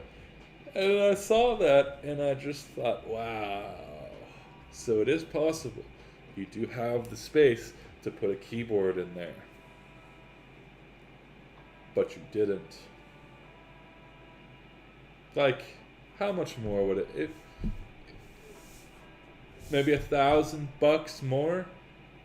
You guys are already the cheapest console out there. Like, Avo just came out with the D9, which is more expensive than a goddamn MA. Hog is still like 30 grand, right? MA is MA, you know? You guys support 256 universes. Like, you've got the output, just hardware. The MA, I will say this, MA shit their pants when the 500M came out, because they were like, wow, this is a danger, because it's cheap. 20 grand for a console is nothing. Like, when you have consoles that go for $80,000, $20,000 for 256 universes of output and a badass software that can do a lot, that's a great, great deal. That's dangerous, right? But there's no keyboard. Like,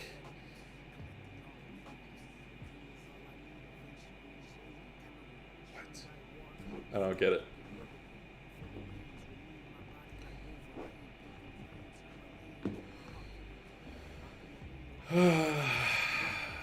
No data.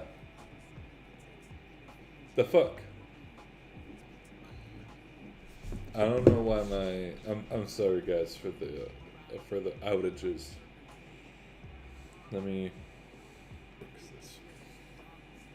The problem is, OBS is saying is red, but I'm getting 4 megabytes of bitrate.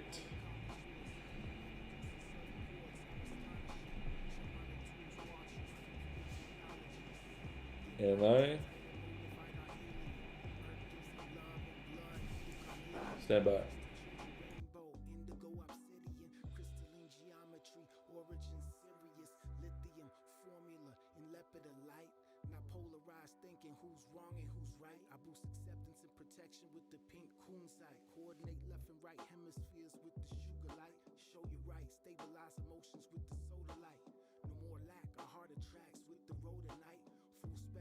Let me know in the chat if the stream is being jittery or any stupid shit. Because I can't tell. I tried to look at my phone, but I don't have the bandwidth to look at my own stream. Which is sick.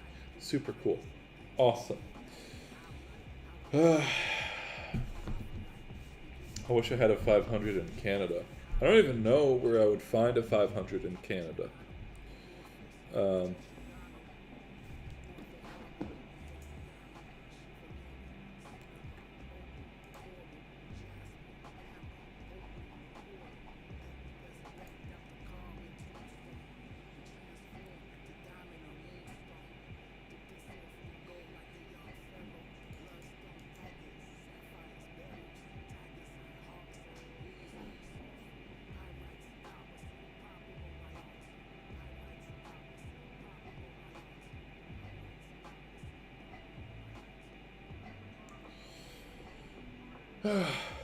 Anyways, very cool. Thank you, Elon. Oh, if anyone's interested in like space and stuff and like rockets, you should definitely join the Discord because we do bitrate is fine. Cool, because YouTube keeps freaking out. Like, here, I'll actually show this because it's not showing anything crazy. It keeps having these errors where it just says there's no data. But I can see on OBS that there's plenty of data, which is just great and annoying. I almost gave out the stream key there. So that is great. But I didn't, so we're good.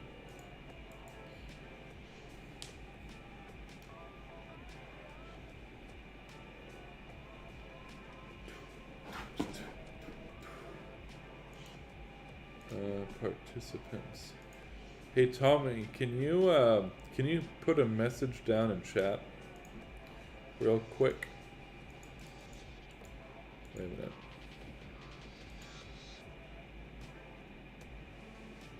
Oh, community settings. The fuck?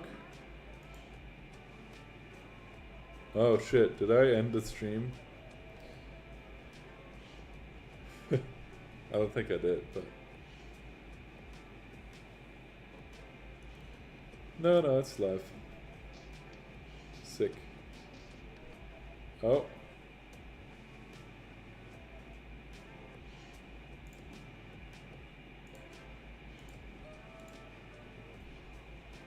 Very cool. I really like Ask Aziz. Always ask Aziz. Aziz is the man, the myth, the legend.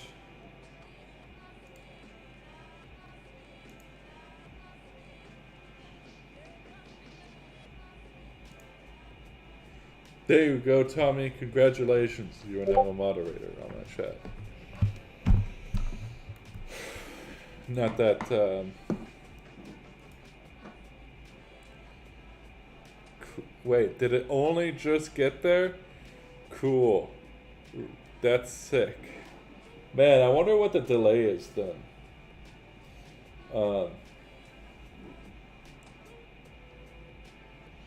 Yeah, I wonder what the delay is.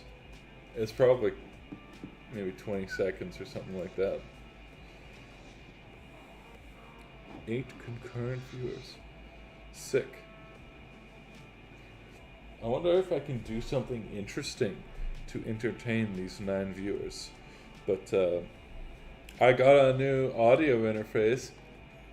That's the most interesting. I got an RME Fireface UC. It is sick. Highly recommend. I have had one issue with it that was fixed. There was actually a problem with Windows. Hey, yeah, Aziz, send me the alpha, please. What, can I have alpha access? Because I like to break things and do bug reports. So, hey, Aziz. Yeah, send me.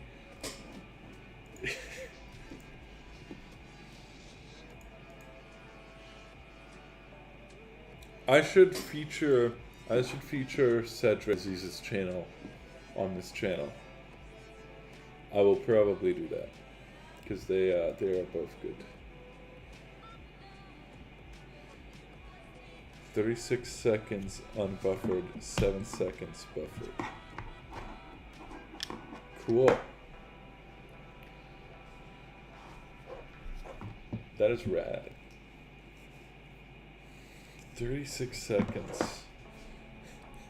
Jesus.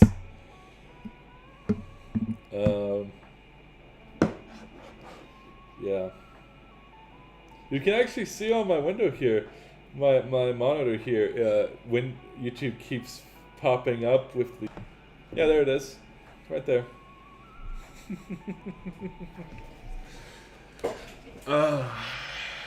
Good stuff.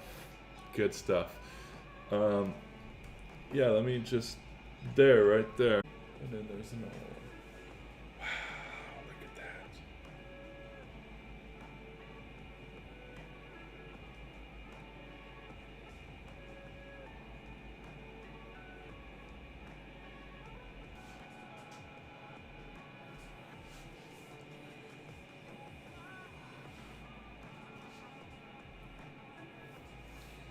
Bring the alpha up.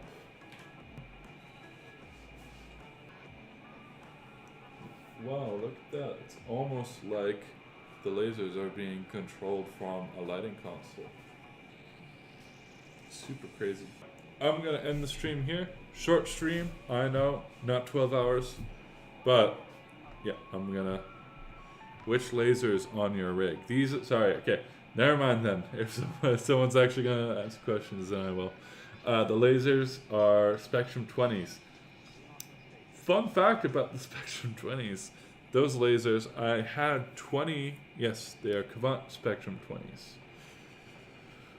20 watt RGB lasers. I actually had 20 of them. Not Cavant, I had 20 watt RGB lasers. They were China, but they're actually quite good. We ended up, they were in my warehouse for about a year. Than a year, actually, a year and a half. And it was looking very likely like we were going to buy those 20 lasers. So I would have 20 watt lasers, which is quite a lot of laser for a non-laser company. We ended up not agreeing on a price with the dealer, and they had to go back. I'm very sad. Because every single design I have done for a year and a half now has included 20 watt lasers, because I have them. The main reason it's a problem is because, well, it's not that bad now. It was a lot worse a few months ago. Essentially, yeah, essentially before the border the UAE and Saudi Arabia were closed. It was closed for like 3 years. And now it's open again. It was opened up a few months ago because of the new administration change in the US. Saudi and the UAE realized that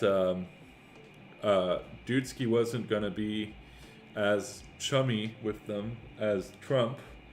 So they decided to, you know, yeah. Basically, the reason they... Whoa. The fuck? Whoa. It works. Look at that. Wow. That is integration right there. Look at that. I changed the color on here, and it changes the color on the lasers and on the BI. Woo! That is actually pretty sick. 20 is a lot. I was really... And I bought this laser license because we had 20 of them. Also because whenever I do busking now, I want to be running lasers. Because last time I busked and I wasn't running lasers, it wasn't a shit show, but it was not what I was expecting. It could have been a lot better in terms of, how, yeah. Anyways. I need to switch up the hat direction.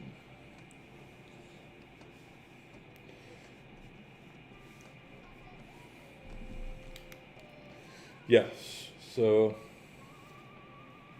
those went back to UAE. It's not that big of a problem anymore.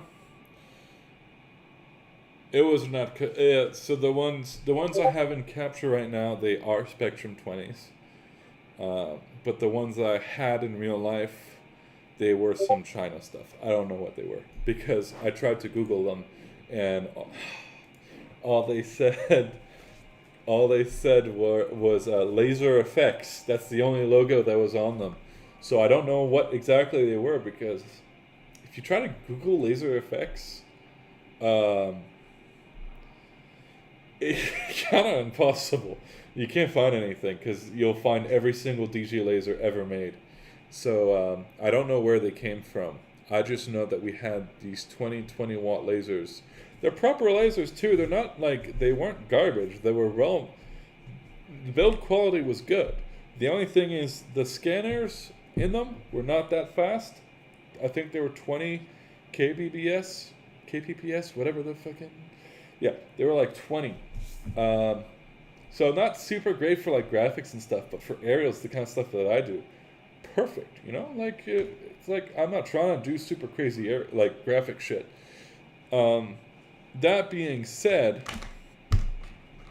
I think it might be for the better, because I've been seeing all this beam brush stuff. At first I was like, what's the point of beam brush? It's just a frost on a laser. But I've been seeing some of the stuff, some of the graphic stuff that people have been making with it, and going, wow, you can actually make cool looking shit with it. Before, it was very like, you could make cool graphics with it, but you were very limited because it had to be straight line, like not straight lines, but it had to be lines. You can't make any like large block of color. But now with the beam brush, you can do that, and it's fascinating. It's like, whoa, that's pretty cool. I wonder if I can use that in aerial stuff. Probably, I could figure out a way of doing something with it. Honestly, I wonder if you made a big circle and then you just beam brush the entire circle, what would that look like? But either way, my plan for the future is that 1 minute, sorry. I just realized I need to put a really good color combo up. There we go. Super good color combo. It not restricted to any time frame at all. Can be used any time of the year.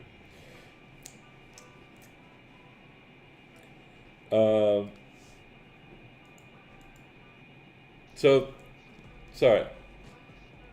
Now, I can at least still rent these.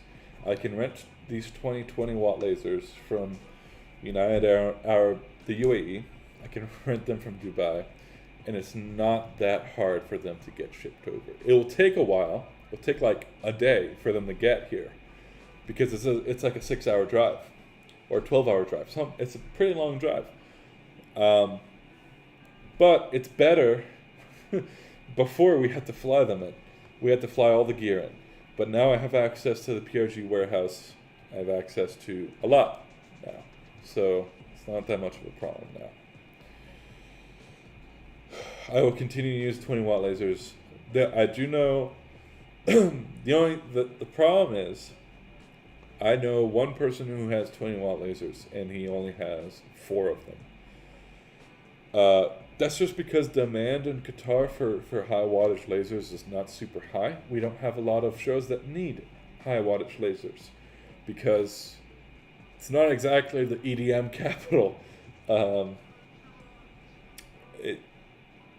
It doesn't really traditionally fit into Arabic style music, right? Now, I say traditionally. You can absolutely use lasers in those shows. It just has to be tasteful. And it just has to be tasteful. That's the only thing.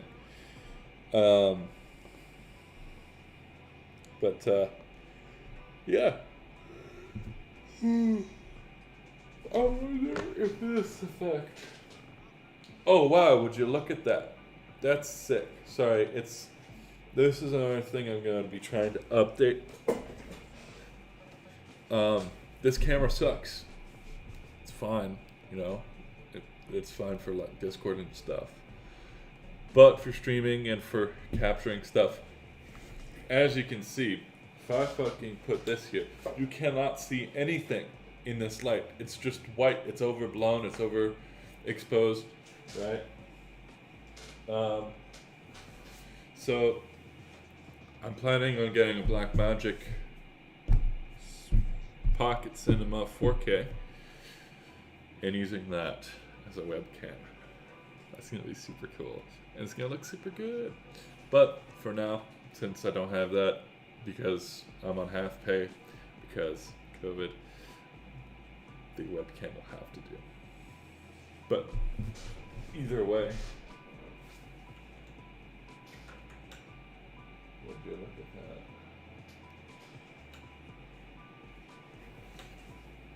that? No, it doesn't show very well. But shit works pretty well. Wait, if I do a 3-color effect, I think I've actually recorded those. I have. Wow. Look at that. Look at how well that works. That is mesmerizing. My lasers are doing an RGB color effect, and this is doing an RGB color effect as well. Let me do something a bit more. Let me do pretty. Ooh, pretty. Let's do an orbit.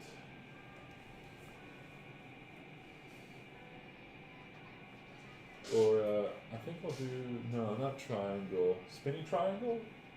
Yeah, spinny triangle. That's spinny triangle. And then there's odd and even outer. So that's what that one looks like. Odd spin. That one needs to be updated actually. That one looks like garbage. Odd. This one also needs to be updated. Fling. I like fling.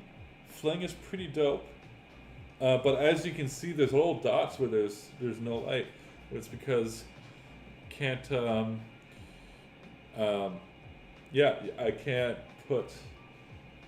over the same cell twice. So this is a really dope. I fucking love this one because, well, if I splay it, wow, it's like fucking everywhere too. It's cool. What time is it? It's almost 1 a.m. I do have a fog machine next to me, but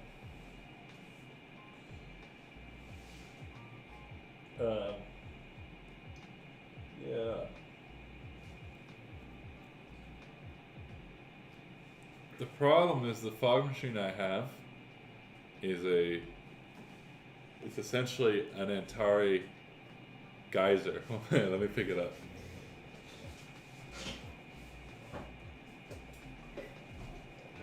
I have this beautiful thing. Now the problem is, it's a geyser. You can see, it's got the little thing here. It's got the RGBs. It's super loud. And I live on the 3rd floor, as I mentioned. I have neighbors underneath me. While I haven't had a complaint about it, I don't want to get a complaint about it. So I brought it home with the express intention of using it to see what the BI shit looked like. And then I ended up not doing that. Well, I did it for about a day. I haven't used it since.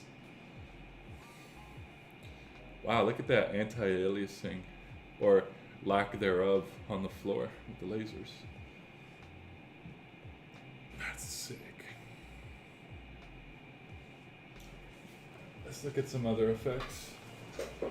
I will dip down so you can see the BI. The fuck? Oh yeah, there we go. So this is like a sparkle, sort of. It's a, yeah. I should probably make some more of those, but with, like, here, I can actually just edit this right now. Just change the width here. Yeah, like that. Have it less, more sparse. If I do like 99% or like 95. Yeah, that's cool. Ugh. Yeah, I kind of fucking. I'm gonna copy that. Fucking make it a separate thing.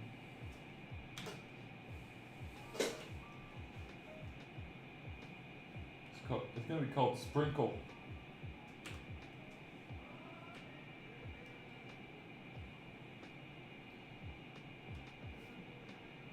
I should make one that's called Jizzle Drizzle. Oh my god. I'm going to hell from that.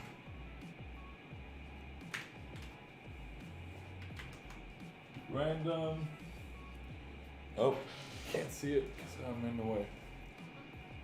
There we go. Random. That one's supposed to be bars, but it seems the order was fucked up, so it's not bars. Here's an actual bar. Oh no, never mind. The order on that one's also fucked up. The selection order. I think I know who I just got a message from. This is Half Moon, kind of self-explanatory. Do you have... Oh, what do I have above it? This is a Launch Control XL. Novation Launch Control XL. The reason I have it is because it has a million knobs. No, there's a duck here. I have a little duck. It's my sister's. I'll just bring it with me where I go. And then I've got the MIDI controller here. Unfortunately, there is no camera above my... Oh, you know, it would probably be wise to do this so you can see the stuff properly. Yeah, no, I don't have one yet. That is in the works. That's planned. First, I need to get a proper fucking table for this place. Because right now, this very expensive console is sitting on some cardboard boxes. Some monitor boxes. Very good. So half moon.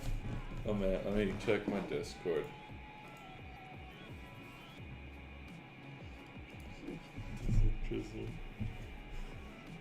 That's good.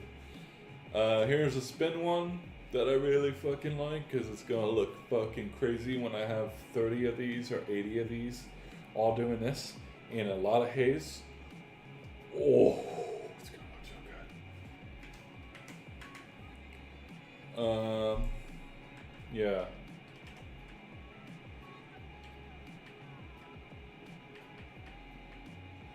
Figure 8.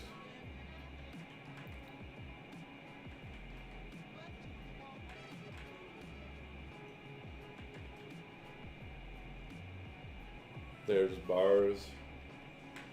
Swirly. I can't remember how I did this effect. I think it just has a really large spread.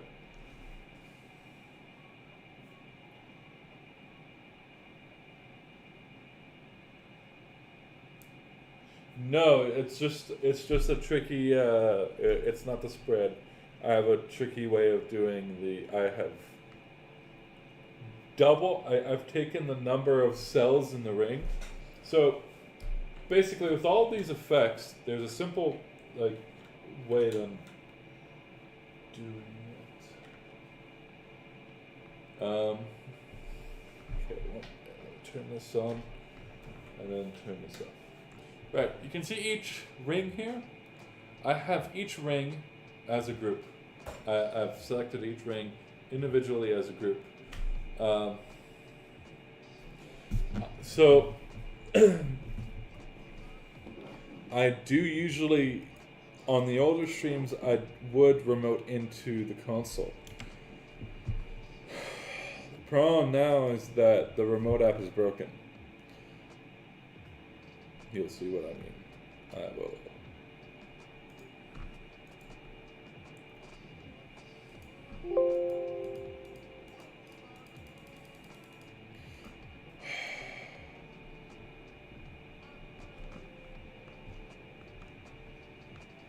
Yeah, I used to have a quad view like this, where the two bottom screens were the two screens of the 500. It worked really well. It still had bugs, but it worked reasonably well. Now, man, my ears hurt. My ears hurt. Now, it's oh fuck! I just remembered. I have to go change I have to open up Chamsys and then change the IP. Make sure both of them are running the same version. Man, I was gonna end the stream, but I guess I'm gonna demonstrate this. Wait, it is the right IP. The fuck? Well, yeah, now I have an ArtNet conflict. Of course I do, because... Oh, yeah, there we go. Remote control, remote access. That's probably good. Yeah. Guess I forgot to re-enable those.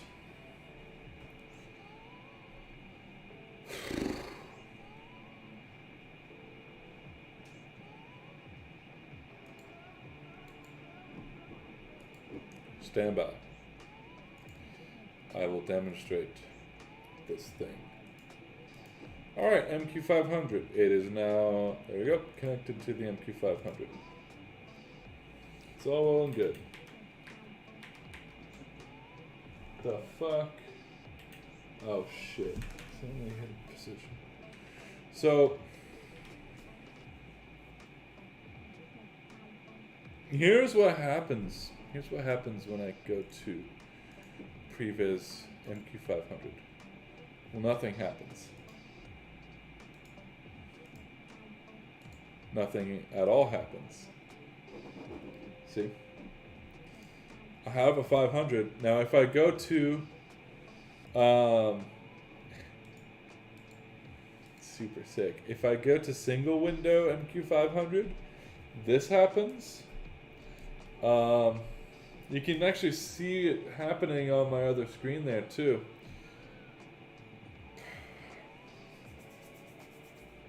super cool. I really like it. I wonder if I can just close all. Well, now it sort of works, but if I open up this again, then it starts fucking everything up.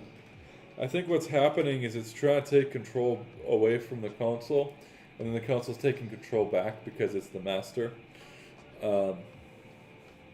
Something like that. I don't know. It's just not working, and it's broken. And I hate it, because it used to be very good. But now it's broken, because they implemented the new 500M stuff, and the 500, for some reason, I don't know, the 500M has the same front panel as the 500. The only difference with the 500M is that it has the goddamn fucking encoders on the top, but like, you know, it's just frustrating. Because they had one that worked, and now it doesn't. It's very sad. Because if I try previs, you know, it doesn't do anything. It just keeps fucking glitching out. I don't have a 500M.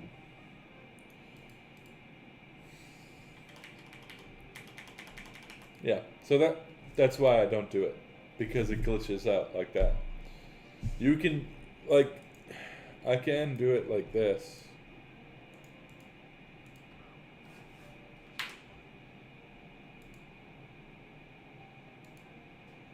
And this would work, but for some reason you can only view one monitor at a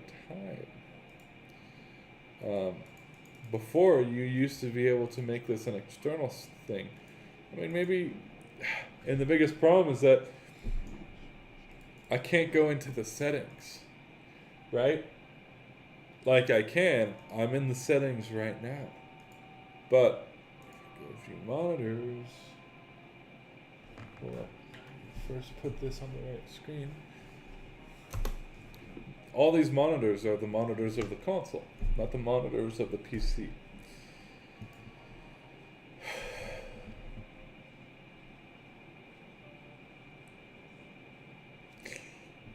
Chamsys has some ways to go. Because this is just ridiculous, you know? Maybe I have to set it to auto takeover and then do the panel thing. Does it work? Wow. It sort of works, I guess. You know what I would really, really love though? If these buttons worked. And what would be super sick is getting both windows. Both windows, my God, that would be cool. But it was not meant to be, I guess. This is like the best I can do for you. Like, you only get one screen.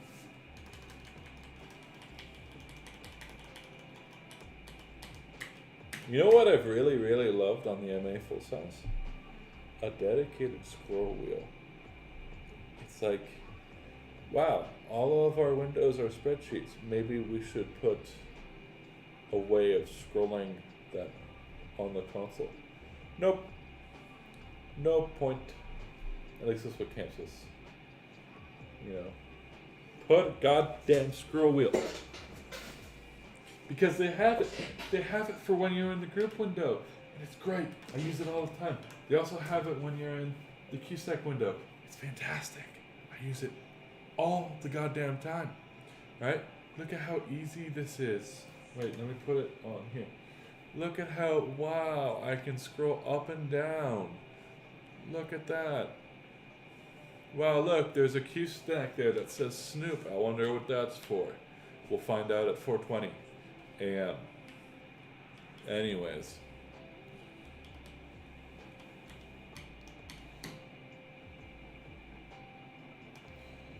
But for like Oh, you got a lot of color? Nope. No dedicated encoder. Just like, guys, there's space for a dedicated encoder too. Get rid of the Grandmaster. No one uses it. Or no, actually, people do use it. You know, put the DVO button under the Grandmaster. Put an encoder there. Or like, move all this shit left. Put an encoder there. I don't know, dog.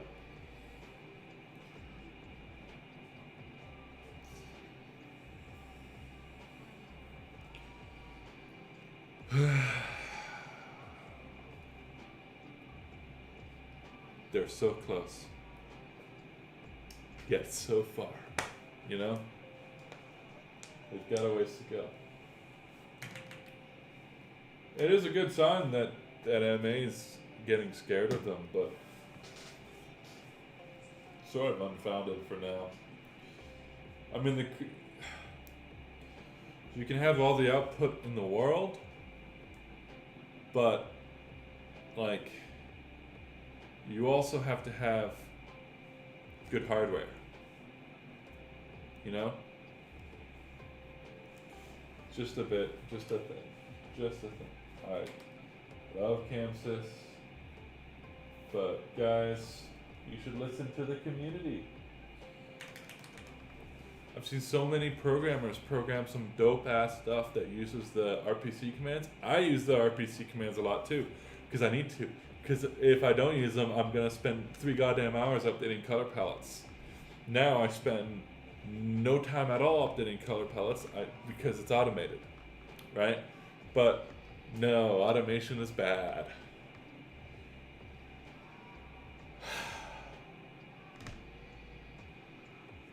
They should just go Bethesda route, you know? Just like make it moddable. Almost like MA. But yeah, make it moddable. Let me write plugins. Are your effects on the exec window include all of the fixtures? Some of them. I'll show you. Here's the effects window. Or part of it, because it doesn't fully show all of the effects. It doesn't show the full window for some reason. I don't know why. Whatever. I guess it's because it's a different resolution. Well, no, it's 1080p. And my monitor's 1080. Oh, right. It's because it's showing all the goddamn buttons on the bottom of the screen. And the buttons are not on the fucking console, so it's like, whatever. So I have different rows. You can see them there. The color effects do go on all of the fixtures, but I have off buttons for all the different fixtures if I need to turn them off. So like this, the lasers are going now, and also the BI. Oh, I don't have the button there. That's super sick. Never mind. There goes my demonstration. Yeah, so these I can just hit, like if I don't want the spots in this effect, I can just hit spots off, and they will. It's just a zero size effect with a higher priority, so it just overrides everything and then does a color effect, but with the size of 0, so there's no colors. Works really well. I like it. It's cool. And it doesn't take a lot of space. That's the main reason. And then here I've got position effects here. Can I highlight? Yeah, there we go. Okay. Here are these are master position effects, and then I have separate effects for my spots and for my beams. Yeah. Usually there's more stuff in here. It depends. These windows change show to show. So some shows it's not really like I don't have a reason to use a certain effect, or a certain effect won't work. Like a certain pan effect, right?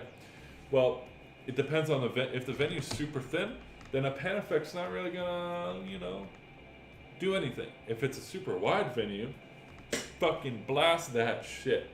But most of the time, depends on the venue.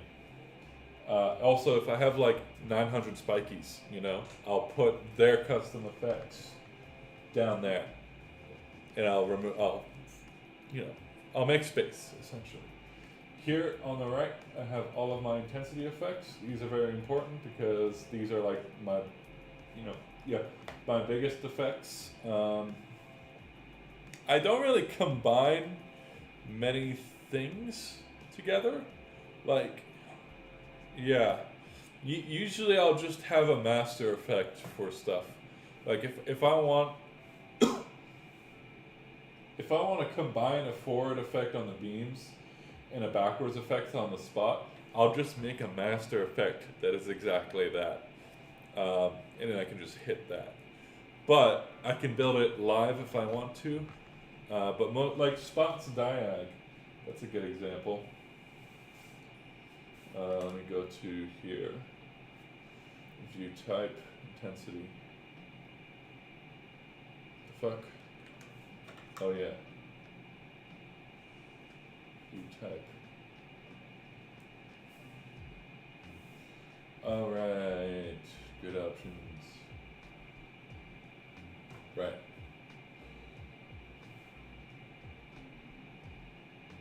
So, this one.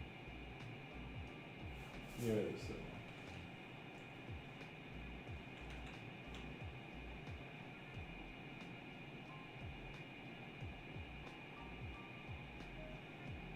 That's odd.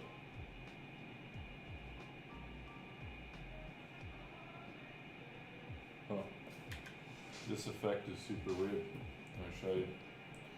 I really wish both screens could work, Chamsys? Oh wow, you can't see the whole screen. More cowbell macro. Yes. Well, there is a microphone port on this console. Whenever it's 4:20 a.m., the console starts playing Snoop Dogg the next episode. My show file is actually like 80 megabytes because of that. There's a FLAC on the show file. There's a FLAC file that's like 60 megabytes or 70 megabytes. So like 90% of my show file is just that FLAC of the Snoop Dogg song. And it takes a good solid minute to save the file because of that. But I'm not getting rid of it. It's staying in there. This is super weird. You can see it lag and shit. I don't like it, but whatever. Yeah. So on the right here, got some zoom effects. Those are kind of like weird because I haven't found a place for them. Oh, you can't actually see them because they're off screen. Really cool. All right, that's super fun.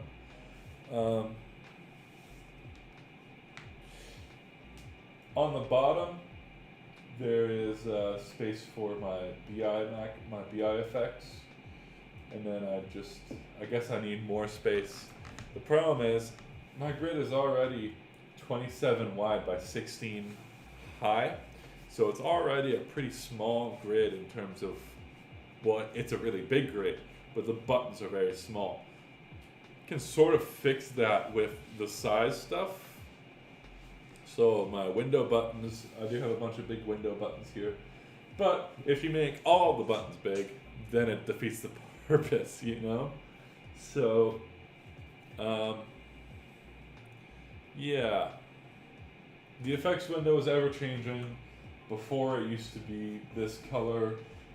Picker used to be 14 colors wide, but then I realized I don't need 14 colors for color effects. At least not yet. So now it's just like a bunch. It's not that many. It's 1, 2, 3, 4, 5, 6, 7, 8, 9. It's 9 colors as opposed to 14.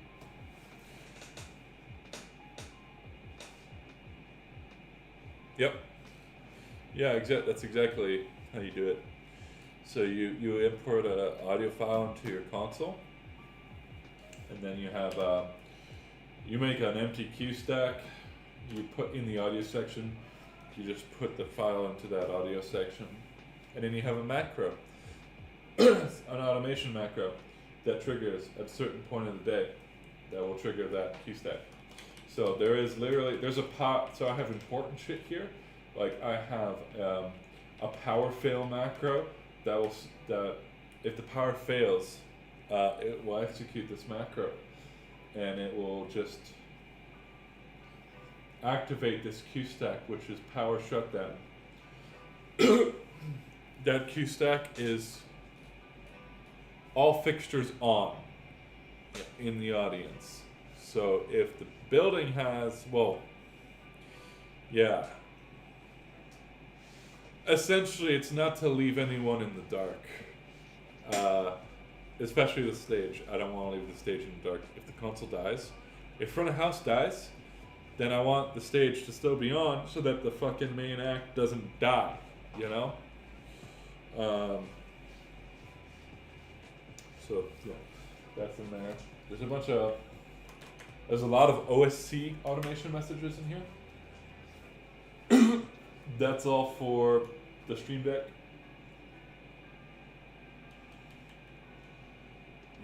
Yeah, most of these. Yeah, most of those are just automation macros or OSC.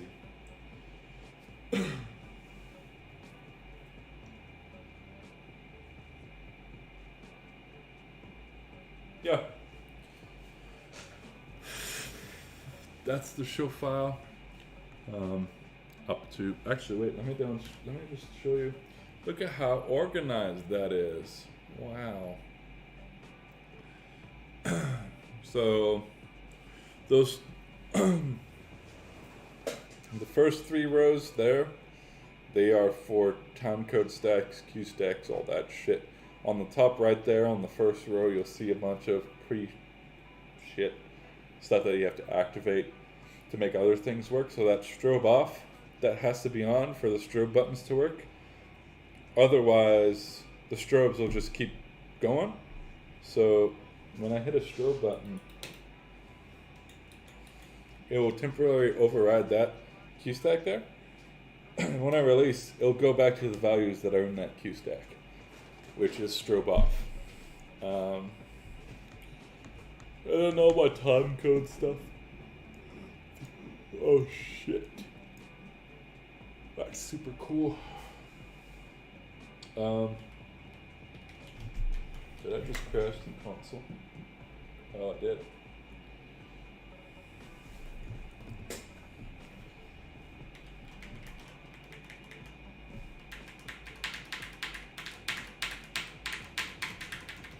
Yo, sick dog.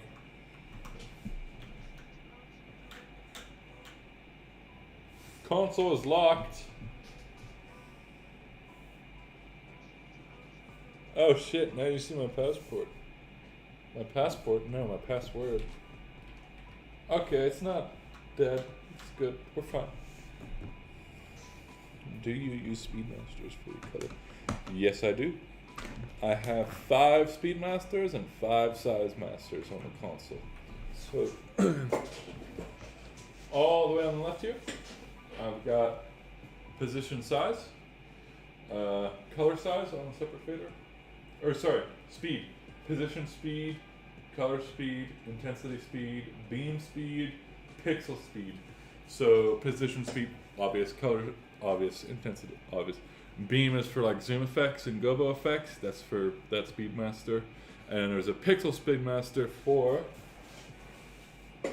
these effects, for the BS shit. There's also Size Master, so I can bring this down. I'll turn the light off because I have it set to the wrong setting, but don't mind that. So you can see I can make it dimmer.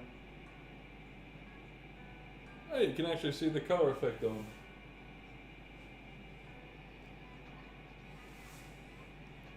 Cool.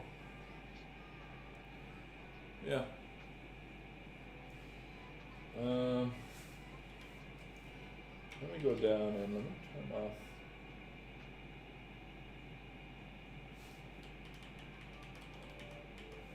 Orderly spin. I'm gonna turn this down. There you go. You can actually see what the damn light's doing. Sick. Yeah. So 5 speed masters at the end here, and then there's 5 size masters on the console here. Same orientation. But yeah, nowadays I do a lot of preload too, so I'll preload effects and have them drop on the beat. Watermelon Pac-Man.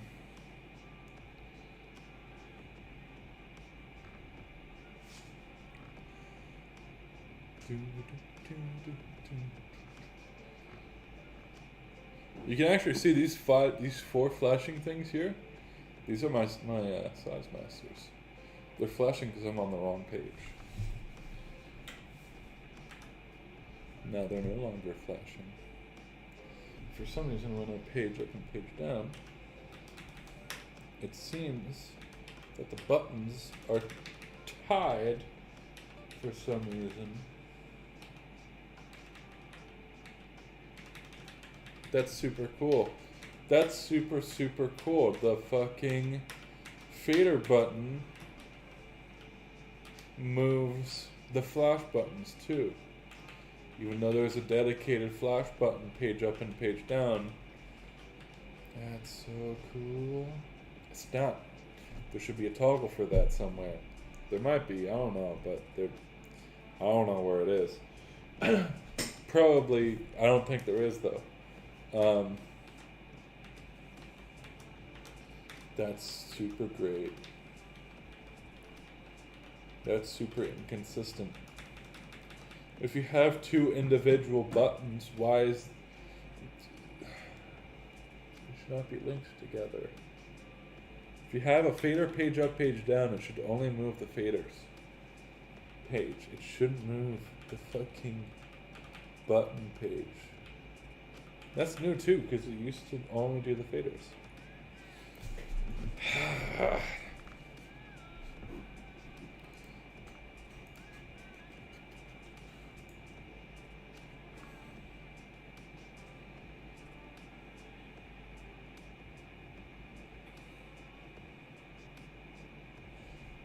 Or like also few different ways. The easiest way is you wouldn't have 5 masters. I would do a position speed master and everything else tap to time. And put the tap to time on the big go button. That's what I would do. That's what I usually do on the compact series. I have my position speed master as the crossfader, and then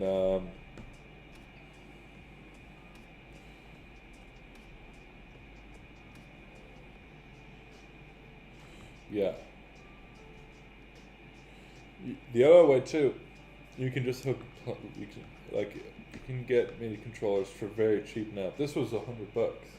This one here was $100. The Launch Control XL2.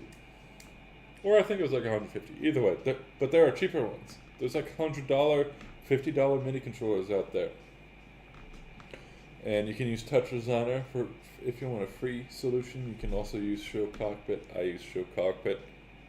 Great software to convert into OSC. And then there you go. You've got all the control you need. That's what for an MQ80, that's what I would do. I would just get like a MIDI controller. Because with an MQ80, you'll always want extra faders, right? Because 10 faders, or 12 faders, is not enough. If you have an MQ80, it's not you're probably bringing it on decently sized shows, right? Because it's like a $8,000 console. So I would just get I would just get a MIDI controller and plug it into your laptop, connect your laptop up to the 80. Bada bing, bada boom. There are some free MIDI to OSC translators out there that don't have a UI, but I don't know if I would recommend those because, well, they don't have a UI and you can't see what's happening. Well, you can. I don't know, but what I know is they don't have a UI. It's just a command line. Yeah. Q stacks or playbacks. That depends. Playbacks are just the faders. Q stacks, they store everything. I do a lot. As you can see, most of the show files most of my show files Q stacks. Like there's a very small amount of the show file that is playbacks. The playbacks are just like intensity faders. That's really it, honestly. Yeah. some odd even flash buttons, some strobe buttons here and there. The Speedmasters and Size Masters are not, well, they're playbacks, but they're they're not storing data. So yeah, it's funny. This show file is scheduled for May 19th, 2020. Yes, what Tommy is saying.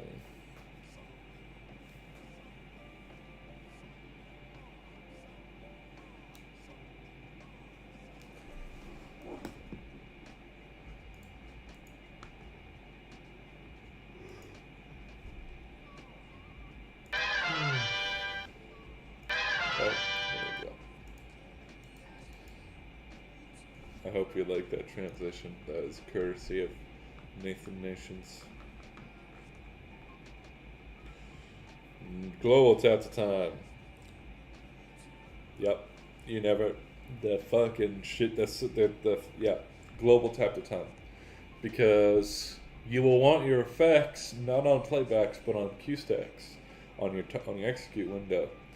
And if they're there, it has to be global tap to time because playbacks selected tap to time will only do playbacks, not Q stacks. So global tap to time. One thing to note though, for your position effects, make sure the speed is inhibited. So you don't like accidentally give one of your position effects 2000 BPM.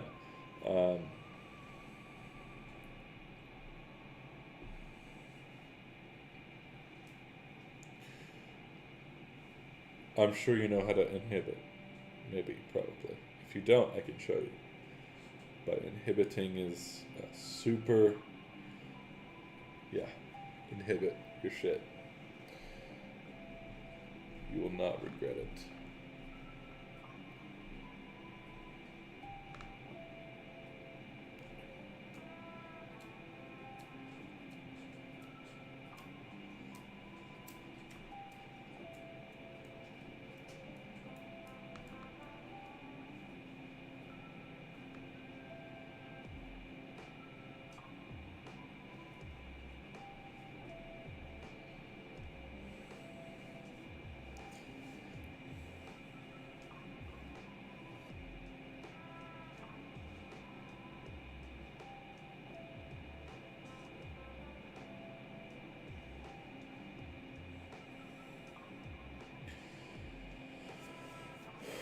Q store? No, I don't touch the Q. I don't.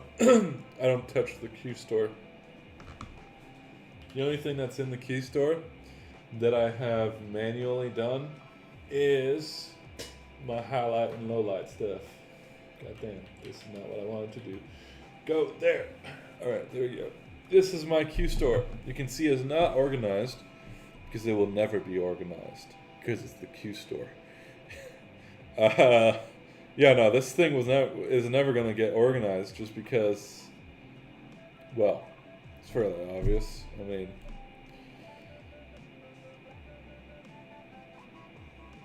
it's the Q store. Like,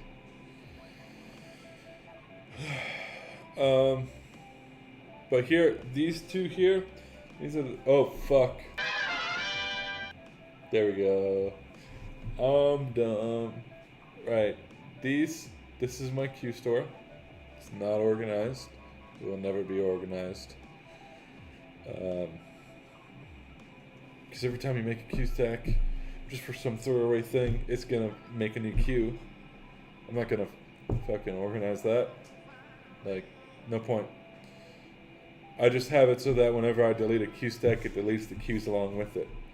If I don't need the queue stack, I don't need the queues. If I need the queues, I'll just fucking include the queue, record it into something else. But these two here are the main reason why. The only reason I go to the queue store is the high and low. I should probably make a locate queue and a default queue, but for now, whatever, this is good.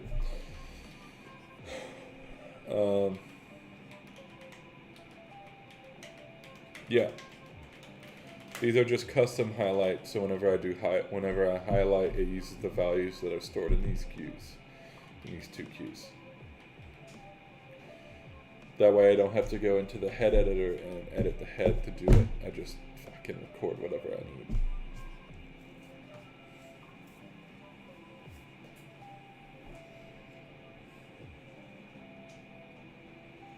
I do have some stuff in the effects window, but I never use it because the effects window is too confusing to use. I know some very good Chamsys programmers who do not use the effects window because it is useless. This window here, useless. I don't understand what the point, like, I don't get the fucking this. I don't get it. I straight up don't get it. Like,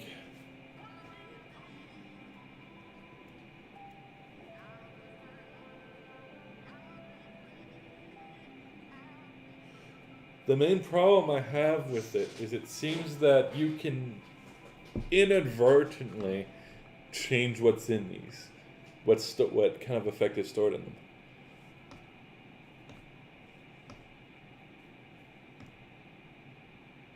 No, you do it another way. Don't copy effects. The effects window.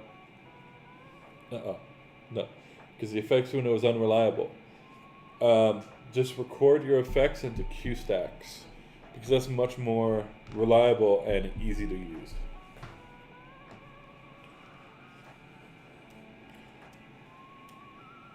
I would do beams, but I wouldn't do soft palettes for positions. They're not super useful. Like, if you need a tilt effect, just make a tilt effect, you know? You don't need to select a high and a low position and go, okay, go to the... I would just, like... You can definitely do some crazy ass shit, but it takes up a lot of real estate, because then you need to make 2 position pickers, right? That change the 2 temp positions.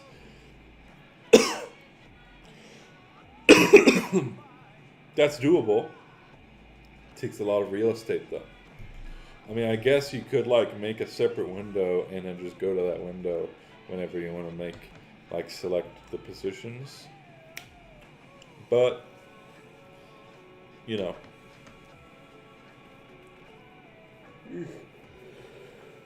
I might actually do that at some point, but... Oh, shit, you know what? I just realized Trello is a thing that I have. And it has all my fucking ideas and shit in it.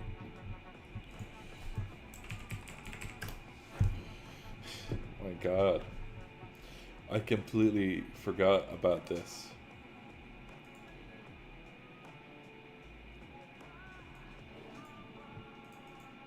I also completely forgot what my login information for it is. So stand by as I open the vault.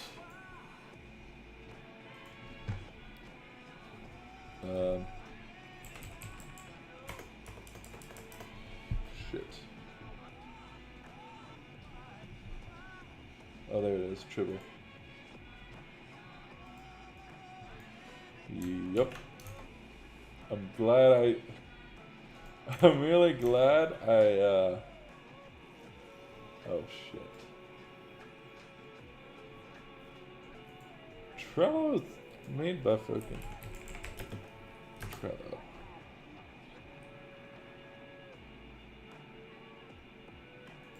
Maybe it's not that.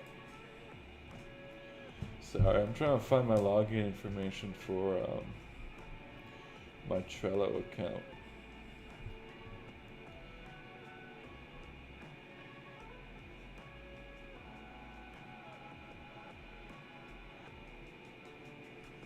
Because I have a thing where I organize all of my... Oh wait, I can just continue with Google. I'm an idiot.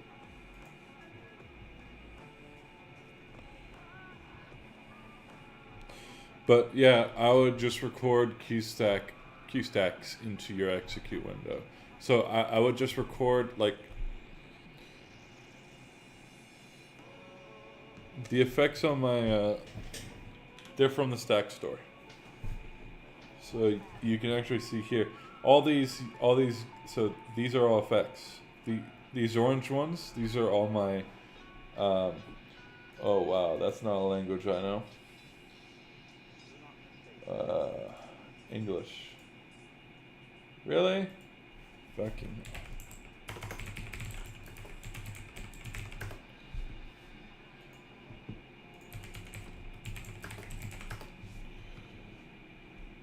Your password was changed 9 months ago.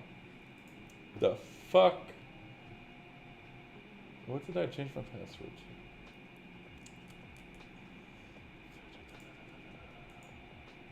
Oh yeah, that would do it. That would definitely do it. Sorry, I am being distracted. Yeah, all of my effects are wrong password, try again. Sorry. All of my effects are in this window, are on the QStack store. So they're all stored here. So these are all my movement effects. In green are all of my color effects. And in yellow, all of my intensity effects. And then here's my beam effects, which is very scarce because I don't have that many beam effects. And then all of this shit, which is uncolored because I haven't figured out what color I want to make them yet. These are all my BI effects. Let me try. The fuck? Google.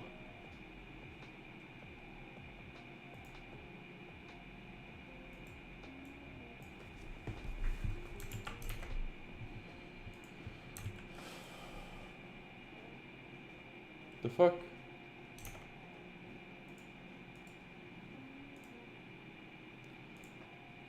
What? Well,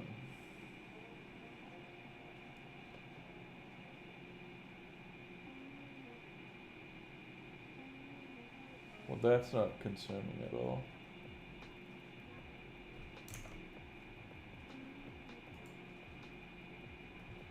I did not forget my password. Well, I did, but I don't. Whatever. The fuck? God damn it.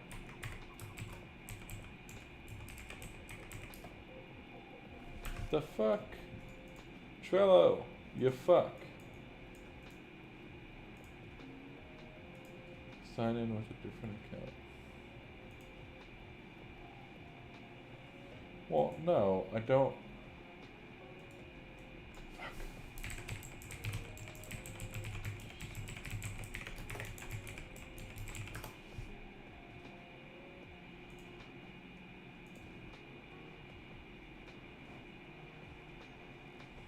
Sorry. I'm being very uninteresting right now because I'm trying to...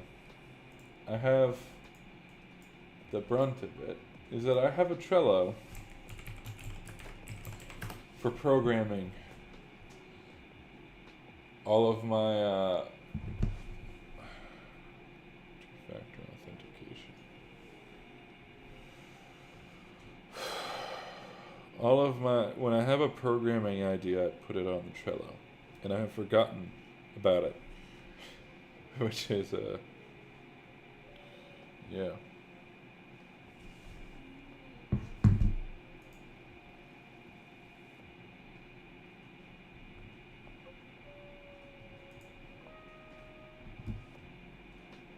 Thank you, Tommy.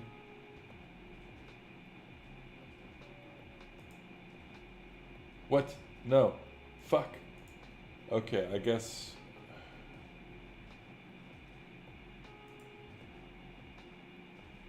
That's not what I wanted to do. Nope.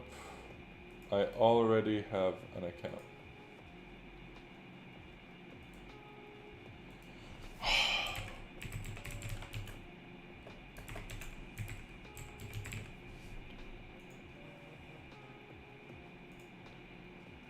I guess I forgot my password.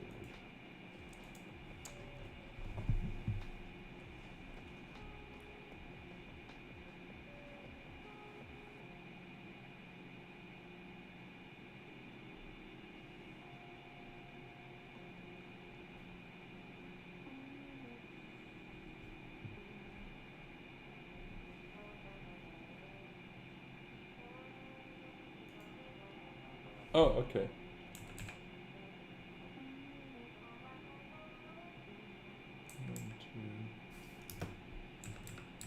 Oh shit, that phone number I do know. Okay. Shit. I do not remember that phone number.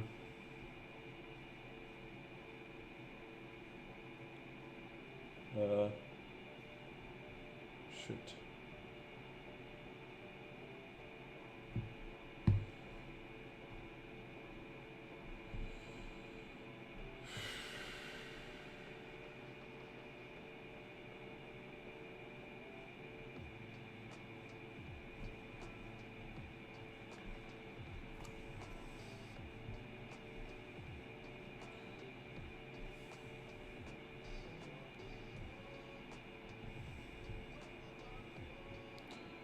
Stand by. That's not the phone number.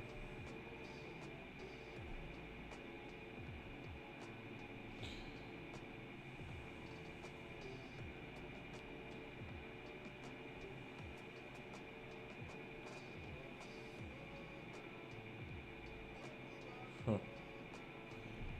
Nope. Try a different question, because that is not...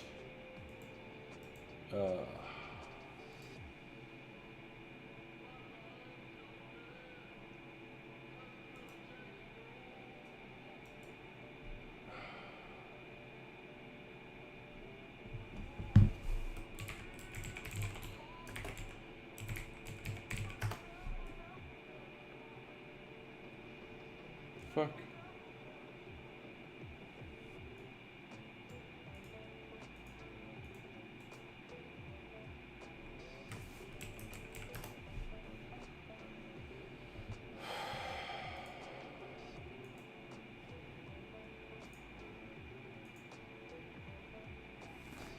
This is good shit.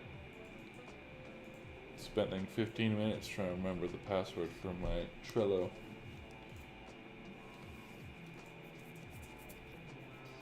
Oh, maybe Trello was just fucked. You know, that might have been it.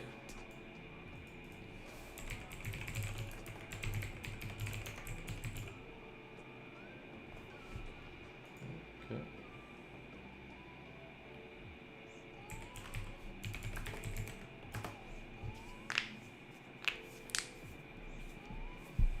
Oh. Wow. You're kidding me.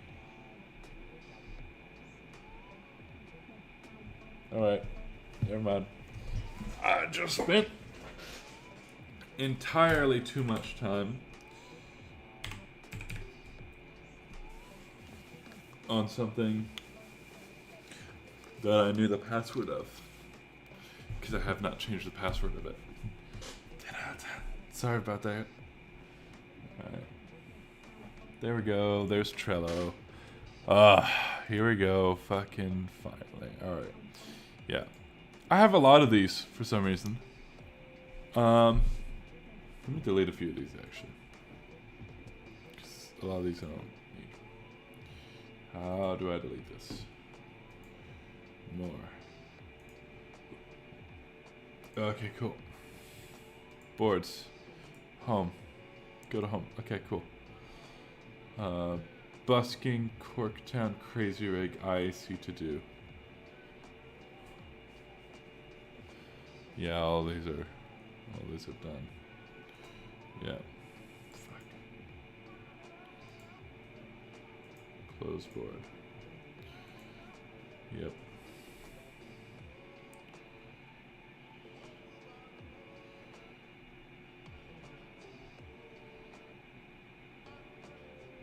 Yeah, I have too many of these. Alright, there's intuitive show file. For some reason, man, that one's old. Times crossfade, blackout, work lights. Assortment of chases. MLFX, Gobus. Clock color selector, push through. Alright, these are all useless.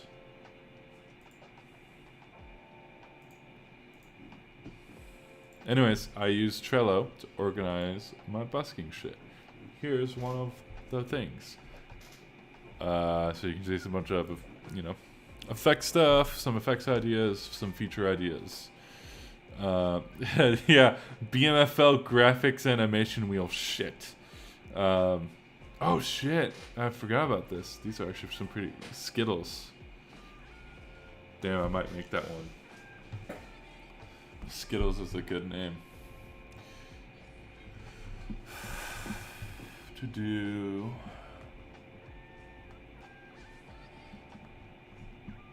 Ooh, I should.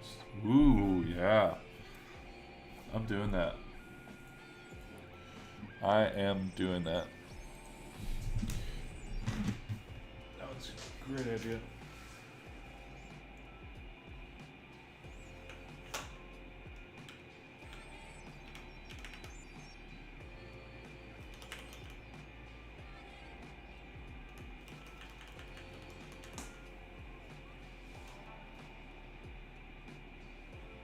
I actually have some really cool stuff. Like, if I do it right here,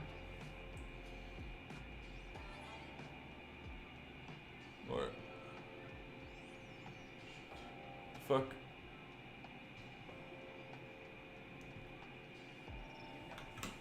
Yeah, there we go. So if I do this,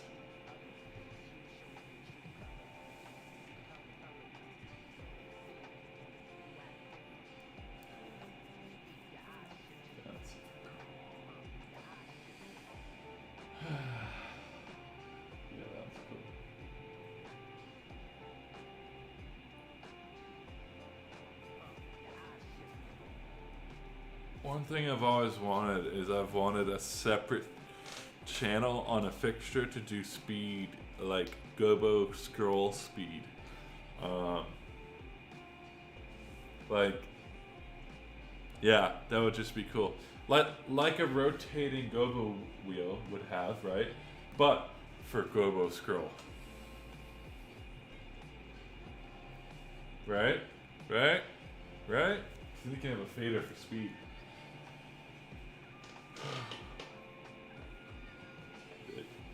I would fucking love to have a fader for speed for like color. Scrolls. And yeah. Oh shit, I just realized something. Whoa, I can do something really cool. Stand by. Man, today's turned out to being an actually surprisingly productive day.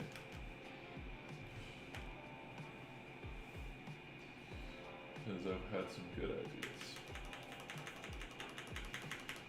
If I can remember,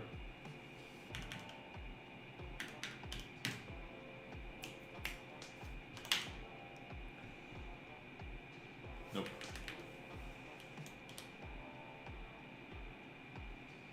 What is it? 0. Yes. Cool. Now.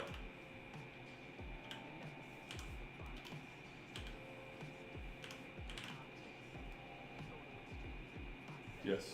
Cool. Beautiful. Awesome. Sick. Fucking yoinkers, mate.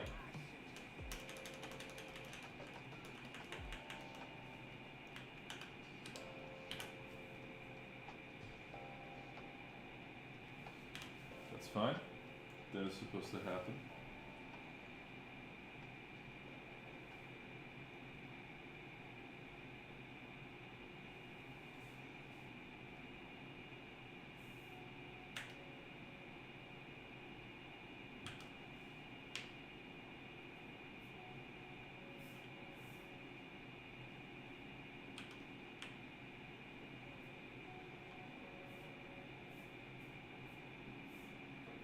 Yeah, find some space.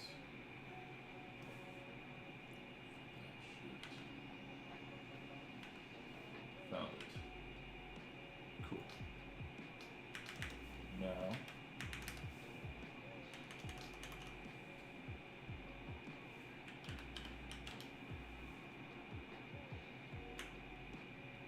Oh, I've done it wrong. I've done it wrong. What?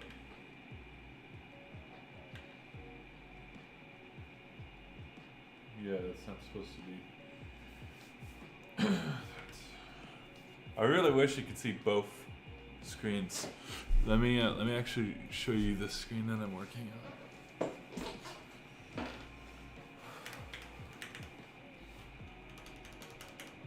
And let me turn on the capture monitor.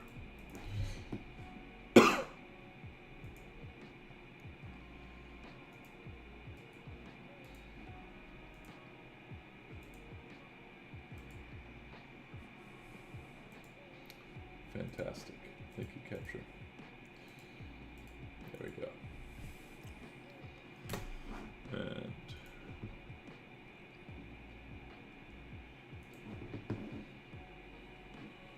And message me if you need anything. Execute. That's a fun right?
So now you see what, yeah, that's cool. Well, let's make some more then. Oh, I just realized I don't really have space.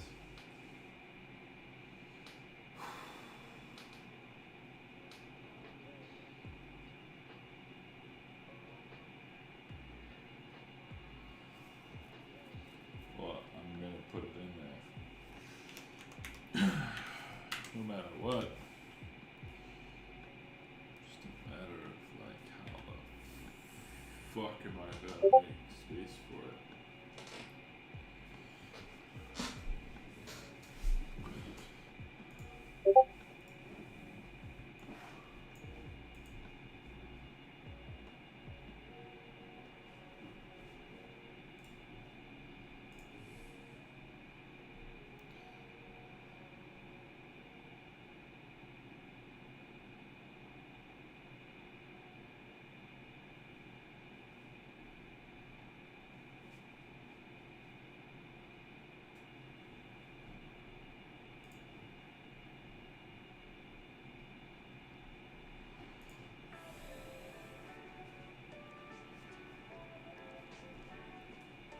Oh, now you have a good, yeah. I don't even know where alien glass. Yeah, there's, I mean, yeah, there's a few good ones. Where do you see alien grass? I don't even remember where to put that one.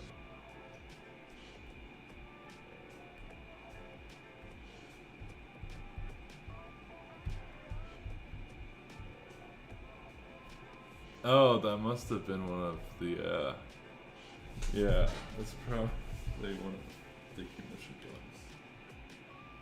Yeah, it is. Oh, right, because you can't see the full, yeah, okay, yeah, I see. Yeah. There's my discontinued ones that I might bring back at some point.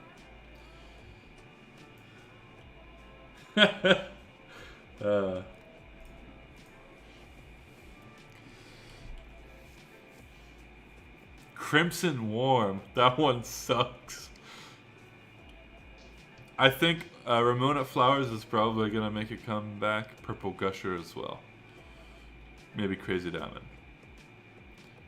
And maybe Star Wars. We'll see. There's actually more of these too. Somewhere.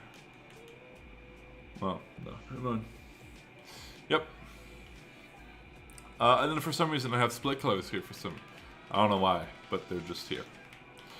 Like Gobo split, or like color wheel splits. Yeah, I'll use them someday. At some point.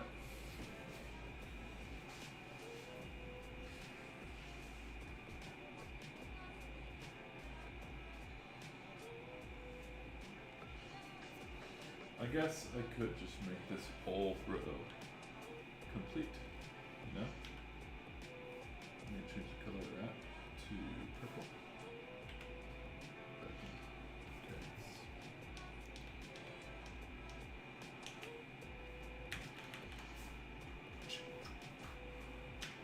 It's not a fader solo. I heard it wasn't a terrible movie. Do you use audio capture? No, I do not. Yet. I have had some ideas on that, but that's sort of a long-term project. Yeah, bit of a long-term thing. Currently, there's no audio capture in the show file. Just because, yeah.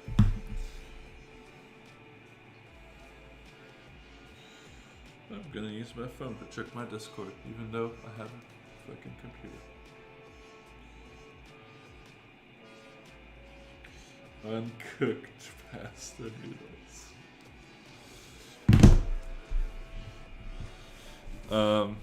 Well, I do have some. I do have some of these. Let me give you some ones that are not implemented yet.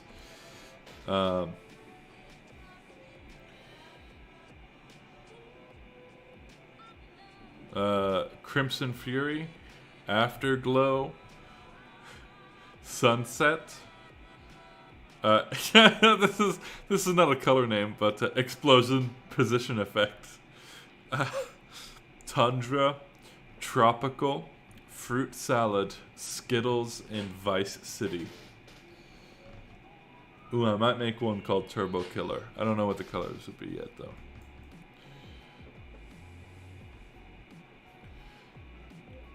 iMag color effects from MQ500. Oh, that's not bad. Grid interface for selecting clips. We got no shit. Lower grid for... Yeah. Okay, cool. What else do I have in here? Lasers for flash buttons with the ability to change what the buttons do on the console. What? I have no idea what that means. C-tip lasers. Oh yeah. Color feedback. Yeah, that would be sick. Huh.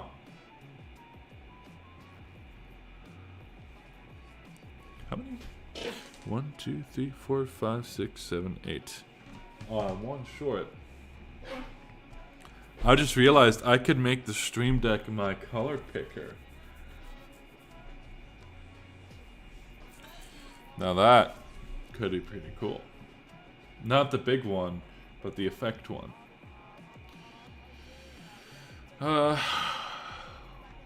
Alright.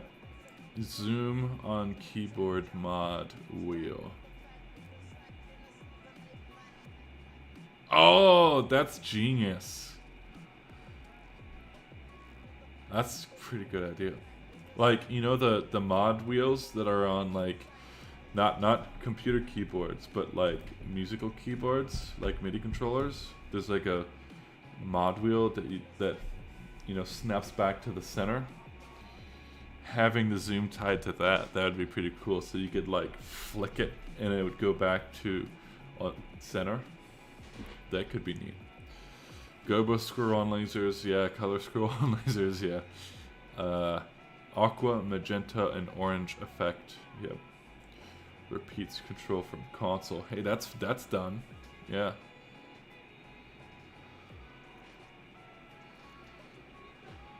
Oh, some of these are not done. Color wipes across lasers. Hey, that's done.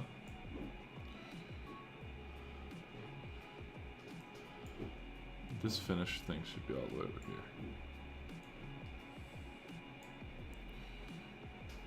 Make icons, bitmaps for master palettes. I don't have Photoshop anymore, so macro record position palette. What? Oh, yeah, that's a good idea. Essentially, that idea is to. Oh, that's actually pretty easy now. Sometimes during a show, I'll accidentally make a position I'll just fucking think about something that I need during a show, and I'll go, oh fuck, all right. So I'll go into my palettes and I'll make it. Like I'll select the individual fixtures I need to do some weird shit, right? And then and then I record it, and then half the fixtures weren't selected, so only half the fixtures have the new position. So just an automatic make position thing, make new one. I know that's something that May can do super easily, but whatever. Haven't needed to do that in a while though. Macro position affects position recorder. Yeah, sounds cool. Sounds easy. Macro for fanning. Yeah, not super needed. Needed on MA, but not on Chamsys. New FX icons. Yeah. Bitmaps for color whites. Yeah. Color wipes. QStack macros that set levels on effect speed masters. Oh, that's actually a good idea, and I completely forgot about that one. Color wipe, no tracking. Oh, yeah. White wipe. That sounds wrong. White wipe. Yeah, that sounds really wrong. No track. Clean up custom effects. Yeah, I still need to do that. Low-res bitmap. Hexagon mutator. White flick. I'm still working on that. The color flicks have been a pain in the ass. Like, I've been trying to get color flicks to work, but yeah. Yeah.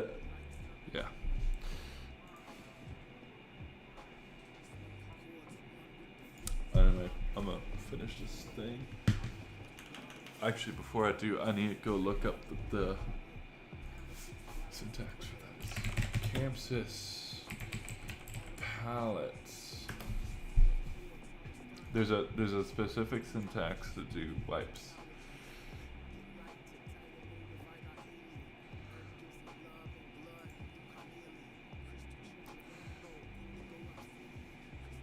There it is.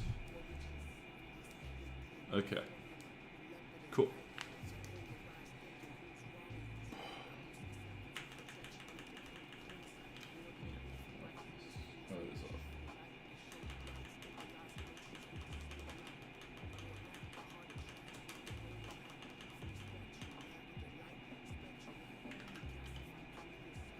Where is it?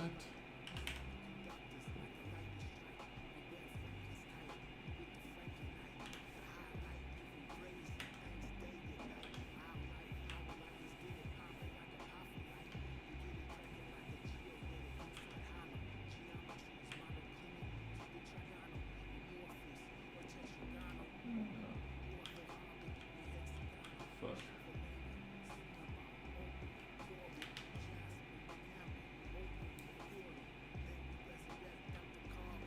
Use minus on the next one.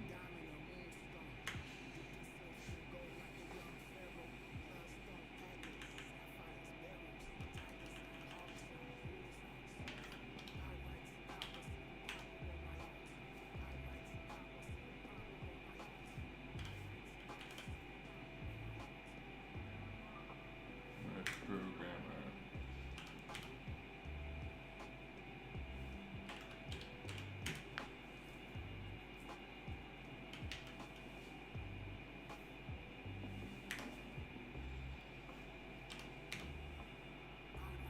Last one should be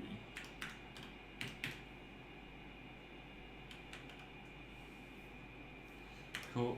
Now if I turn this on. Oh, I seem to have fucked it up a little bit. Yep, I need to update that. Another simple fix though. I think what I did. Shit. I figured out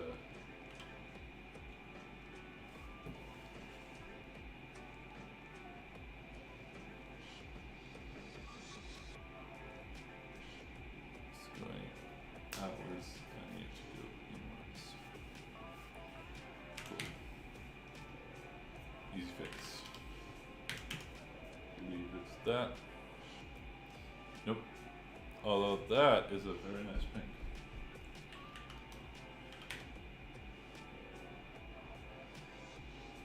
Yeah, like that. Okay, cool.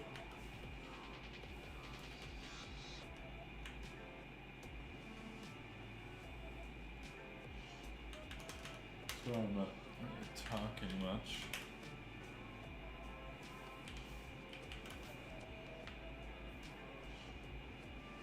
It's gonna be a bit quiet when I'm fixing shit. Yeah. I'll probably, I'm actually probably gonna add like gobos to this as well, so that the gobos can do this. But this is not bad.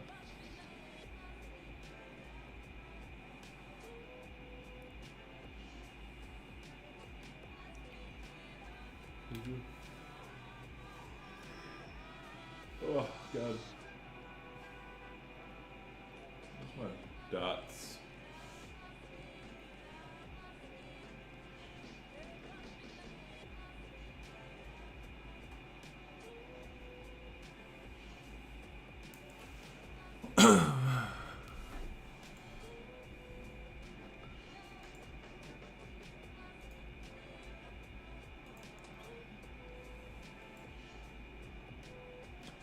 Almond butter.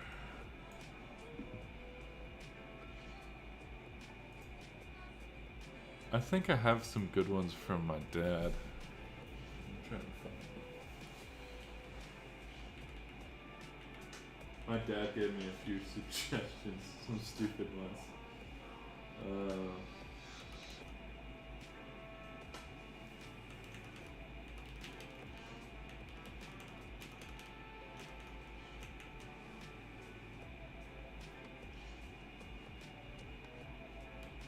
So Chris Kringle, that's yours.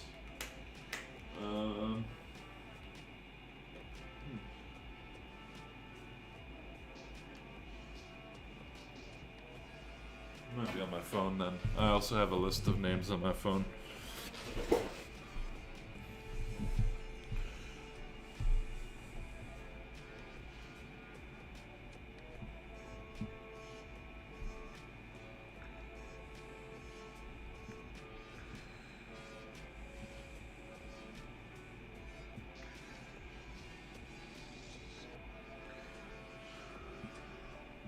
Wow,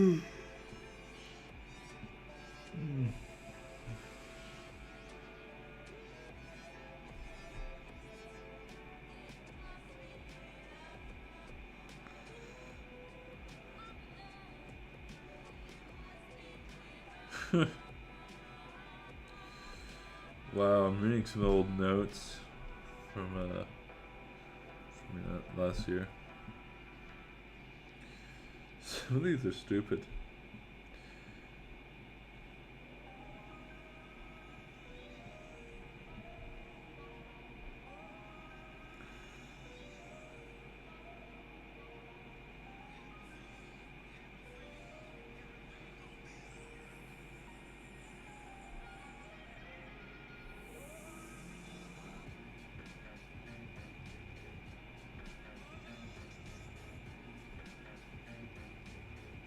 Huh.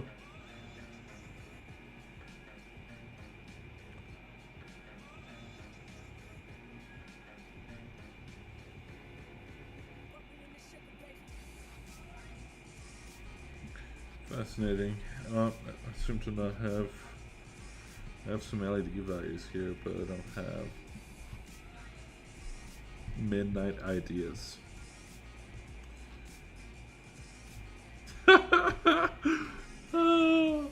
Nathan, I think you'll enjoy this one. I have a thing on. I have a notepad on my phone for ideas that I have at midnight, like when I'm about to go to sleep. So I just note them down on my phone, because I know that if I don't, I'll forget them. One of the notes is EOS programmers lacked console perspective. Oh, fantastic.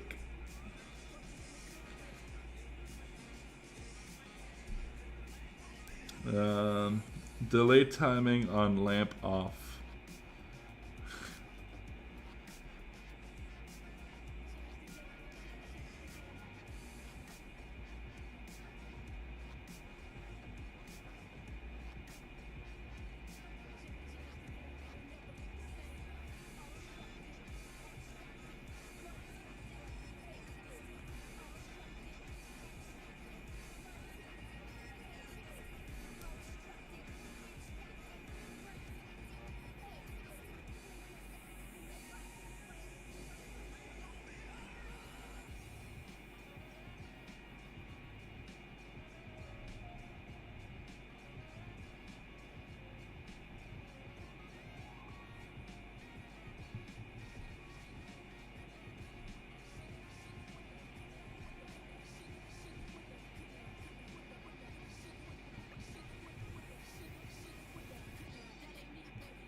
Ah, I guess I can't find it. Yeah, I have a list somewhere.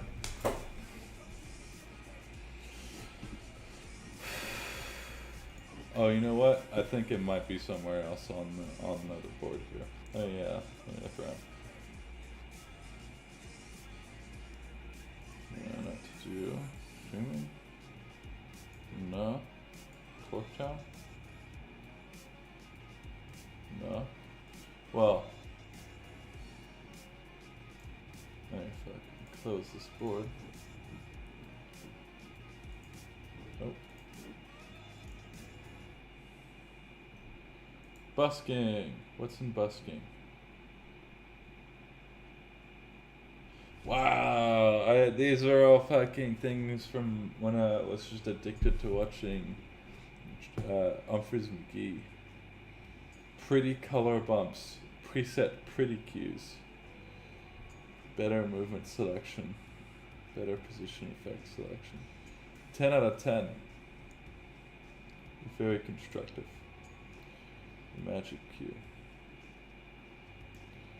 Wow. That's amazing.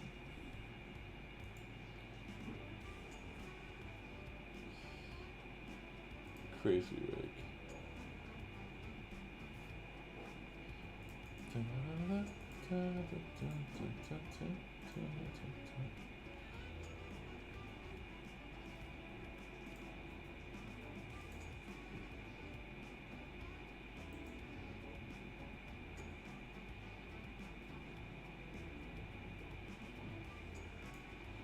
Text, rigs, and stuff.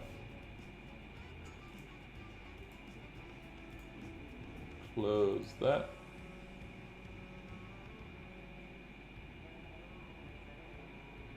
Busking. Nah, magic cue. Okay, cool.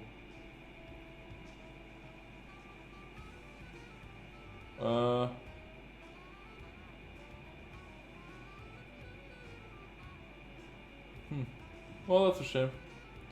I guess I don't have it noted down anyway.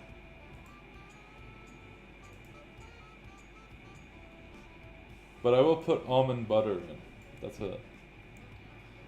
Almond butter is gonna be a color.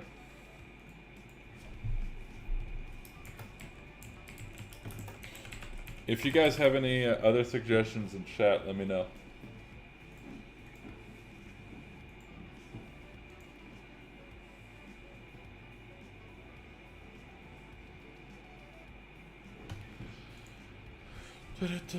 Let's see. Core Reef, that's an STS9 one. Actually, I'm gonna go through like all of these.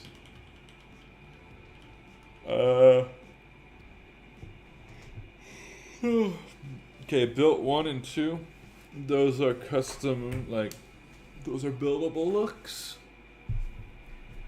So they can be any two color that I pick with the effect color picker. Pretty easy stuff. Rainbow, that's just rainbow. Rainbow barf, that's just rainbow barf. But we've got CMY, colorful. Colorful's just, it's just really colorful. Cotton candy. I think the new one's gonna be Skittles. I don't really know what it's gonna look like. It's probably gonna look like Skittles, but yeah. Mars, Sunset, Velvet Thunder. That one is one of my favorites. That one is sick. Crimson Rose. That one. It's probably. I'm probably gonna eventually change that name to something a bit more cool and good. But for now, it's basically just red and pink. Scarlet Witch. It's like red, green, and magenta. RGB. That's cyan, magenta, and yellow. Evening is like blue, red, magenta, and some like purple. MacDonald, pretty obvious. It's just red and yellow. And then there's a bunch of these that are just named, they're just two colors, so they're just named that way. Kris Kringle is red and green. Blood Orange is just red and really deep orange. Desert is orange and yellow. Orange and CTO. Oh, it also has some like amber in it too. Breakfast is orange, yellow, and green. Wow, I'm actually doing pretty well. Most of the time I don't remember these. Tron is orange and cyan. Orange Forest is basically I just take I take a center color and then I use the two colors next to it. So that's orange. So it's basically I take amber and then there's yellow and there's also orange. Purple Apricot is just amber and purple. Then there's Walmart, which is just yellow and Congo. Forest is the greens. So it starts with green, but there's also lime and aqua in it. Aquamarine. That one's really cool. It looks like a forest. When I do it in real life, it looks really cool. Jungle is a variation of forest, but it has a little bit of amber in it to give it some pop. Seafoam is just like aquamarine and cyan. Lava lamp is green and magenta. Green Congo. Iceberg is a lot of white and cyan. Popsicle. This is a different variation of like CMY. I need to get a proper look for that one, like a distinct one. I don't like repeating things. But there is something to be said that Popsicle is a bit more pinkish than CMY. CMY is a bit more of a mix of the colors. Lovey-dovey, lots of red and magenta. Yeah, it's red and magenta. Lavender is a bunch of like, it's got lavender, purple, magenta, and pink. So the render doesn't really do it justice. Pretty Peach. This one actually can't be automated, or it can, but it's a bit tough. It's pink. It's a special pink. It's not a normal one. It's the pink that's on the second color wheel of the BMFL, and it's an amber, but not really an amber. It's sort of like a CTO, a mix between CTO and amber, sort of close to that range. Grassy pink. That one's also sort of a custom one, but it's doable with normally. It's basically lime and pink, but specifically on concerts when I'm using my gear, it is using the lime that's on the second color wheel of the BMFL and the pink, because those are both very light colors, so it looks grassy, like limey something. Pink, red, yeah, all these are normal. I haven't found a proper name for this one. Magenta, green, orange. It needs a proper name. Jazz, I really like jazz. It's like Congo, magenta, and orange. Cotton candy's awesome. Here, you know what? Let me open up the Gobo here. So you can see the colors a bit better. Let me go back up to. So there's colorful, as you can see, quite colorful. Cotton candy is one of my favorites too. Aquamarine, cyan, and magenta.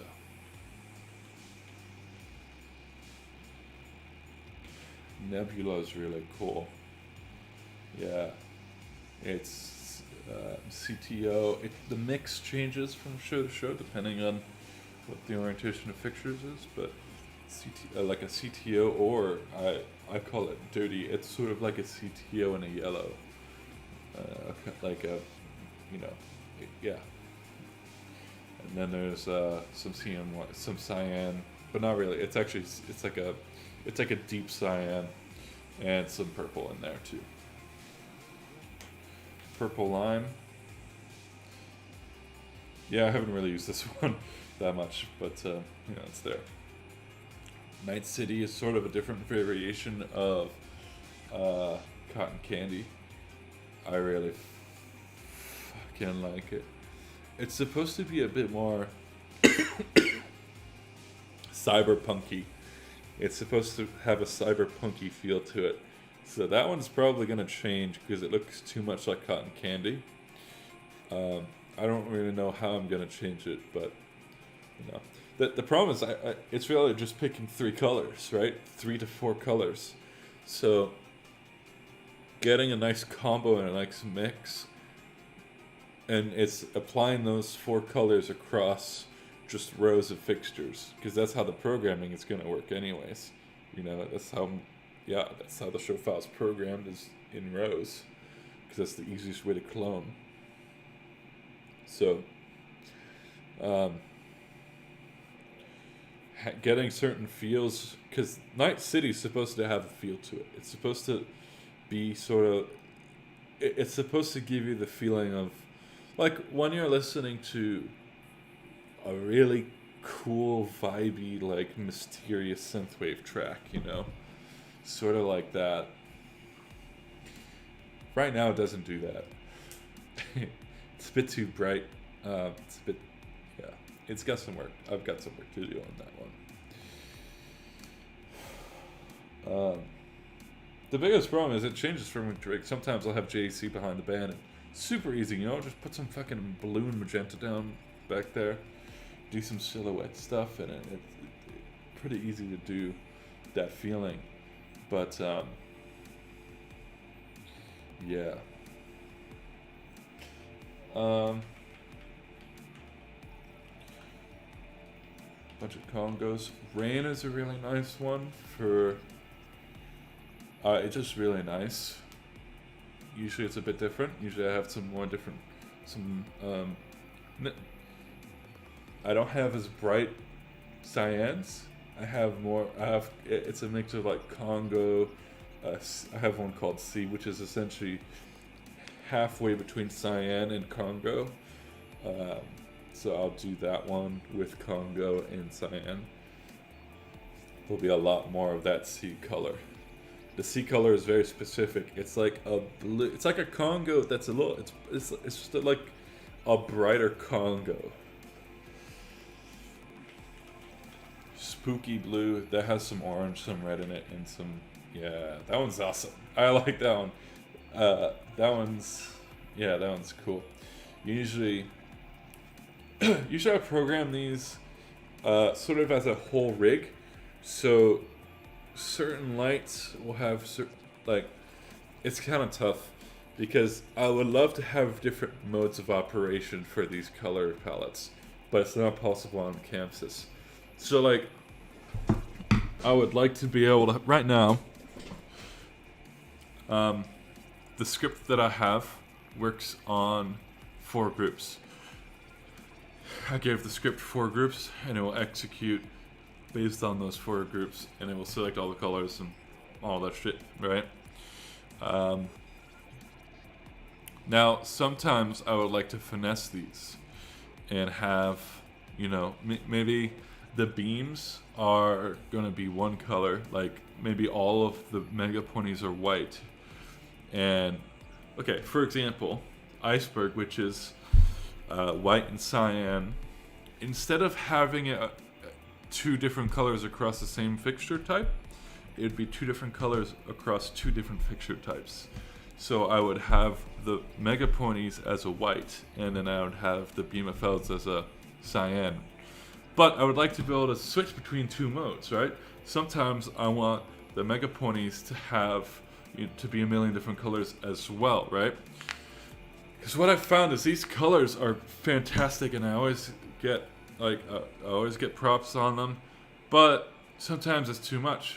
If you have like 600 lights in the rig and they're all like mixed up with the colors, it becomes too much. It becomes really crowded with the colors. So sometimes I want to switch between different modes of operation for how these colors get applied to the rig. Problem is, Chamsys can't do any advanced macro shitting or plugin stuff, so I end up having to pick one way or the other. I would just have a single, like 2 buttons. You know, I would go in whole rig mode, which will apply that color palette to the entire rig the way I want it to. Or, you know, fixture mode, which will apply the color look, say, you know, spooky blue, these 3 colors, or RGB, that's an easy one. It will apply the RGB colors on a fixture type basis, rather than, you know, a whole rig basis. But it's tough, because making these is like, it's really, it's tough because, you know, if you if okay, if you're in like global mode, right, and the whole rig is the RGB palette is being applied to the entire rig, and then you take off you know, you turn off the mega pointies because there's too much light, because it's you know whatever. Well, then you're stuck with all of your BMFLs are one color, right? And it sort of ruins. It's not the full look. So yeah, it's a balance, and it's something I'm still figuring out how to get the balance of just quite right. Congo pink. For some reason, Congo pink has red in it. Don't ask. I guess my script might be fucked, but aliens. This is just a different RGB. Atlantis. Atlantis is pretty cool. It's aquamarine, some Congo, and some lavender.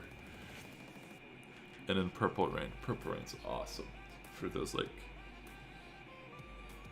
yeah, spooky moments, you know. Yep.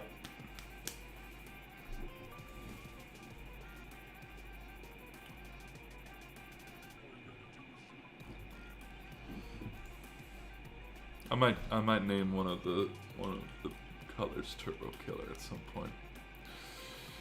But yeah.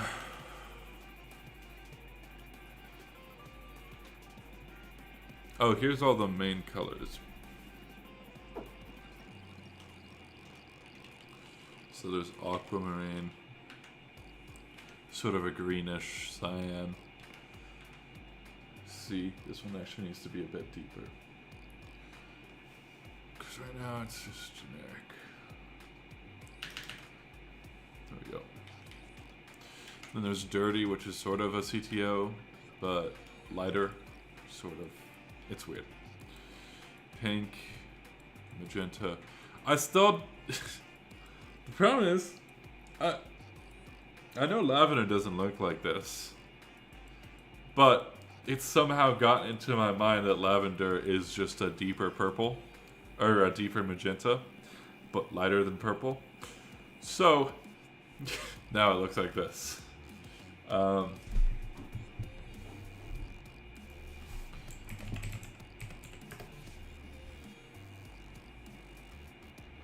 Yeah.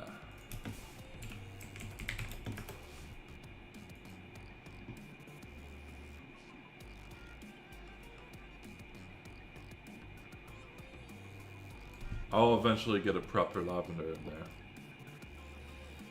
Eventually. There will be a proper one. But for now, whatever. Oh, I just realized the stadium one you saw. That's cool. Oh, it's in like, and it's like 3 a.m. That's cool. Yeah. Still a ways to go for this show file. Yeah, I'll eventually make a show file on MA. It's inevitable because, yeah. There's things that I really want to do that I know MA can do, that like that system thing of switching between two different operating modes for the color palettes. That's probably possible in MA, right? But it's straight up just not possible on Chamsys. So, I need to figure out how I'm going to fade between global presets and fixture presets. Like, do I have to, will it switch automatically, or, I guess it shouldn't switch automatically, because that would probably be, you know, middle of a song, and you want the next look to be a global look, and then you switch, and your current thing switches over to global. It's probably not a good idea.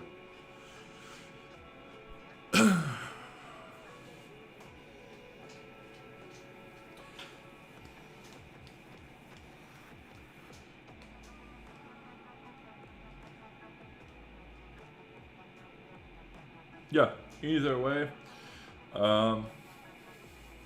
yeah. As you can see, actually, there's still quite some space here. If I eventually get down, there's still, you know, space. There's a rows. It's rows of 10s for this color, big color picker, and there's still quite a bit of space because it used to be only a row of 5, but now it's big. So this thing will expand. I think it's gonna expand to about 130 looks. Yeah. Yeah. It starts at 301. It's going to end at 420. So it's gonna end at 420. Nice. Well, shit. I kind of need to name that one 420. But I don't know what it, because this row here is the blue row. It's the Congo row, so I have to make the look Congo somehow. Either way, whatever. Yeah, that's that. That's the fucking show file. Pretty cool. There's actually some structure to it too. If you'll notice, the looks on the left are red, like hot looks. This is sort of something stolen from Waffle, but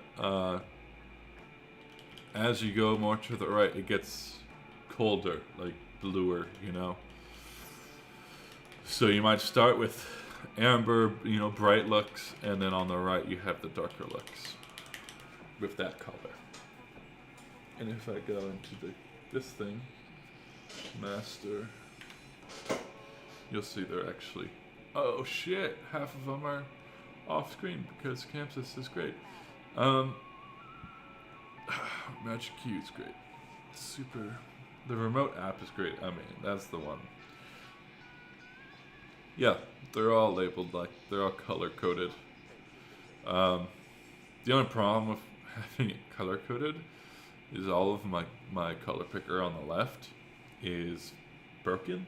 Like, in terms of the bitmaps, all the bitmaps are fucked up. Like, if I go here and change this to appearance boxes, they actually work. Oh, cool. Hey guys, I'm Christian Jackson. No, I'm not. But then I lose all the colors on the big color picker, which is the important one. And that's a no-go because I need to be able to see what the fuck I can't tell what. There's too many. So they're all colored. Because then if I'm looking for a cyan look, I can just go, there's the cyan look. Looking for magenta, wow, they're all fucking color coded.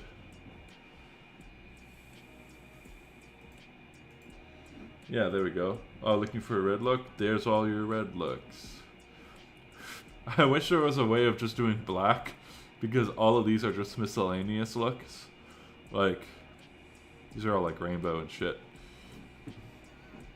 Eventually, these are gonna get replaced. I want to make colored planets, because that would be super cool.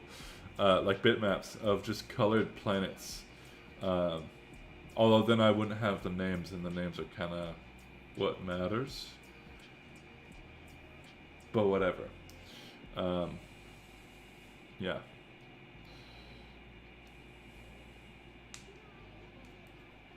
Yeah.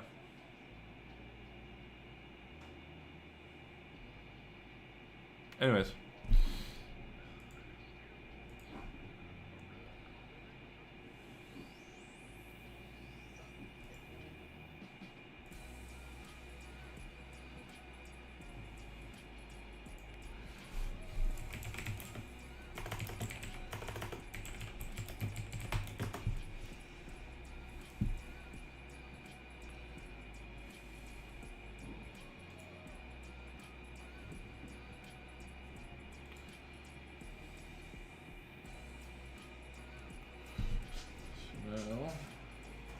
Oh, that's great. If I hit,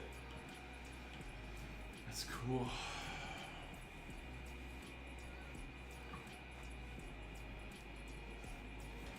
Let me go to the right view here.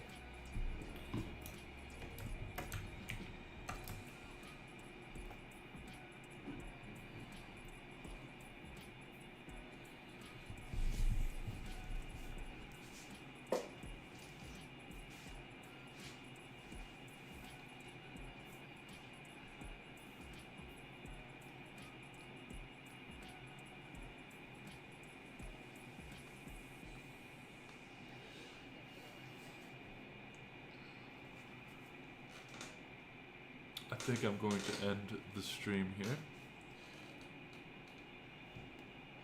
Save the show file. There we go. Oh, I need to back it up.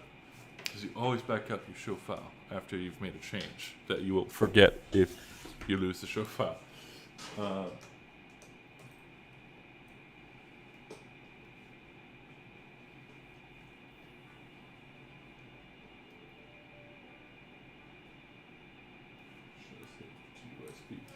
That's USB number 1. You need 2 of them. If your main one dies, what you gonna do? Nothing. You're dead. You're fucked. That's why you have 2 USB sticks. You should actually have 3. You should have one that stays with the console. You should have 2 backups on your person. And ideally, you should also upload it to the cloud. Longitude. 10 out of 10. Backup. Synchronizing show systems. Saving Master Yoda V5.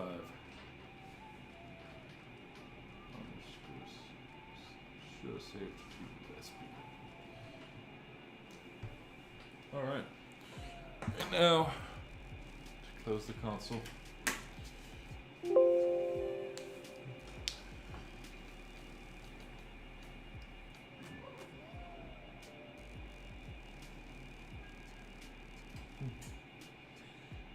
Or something.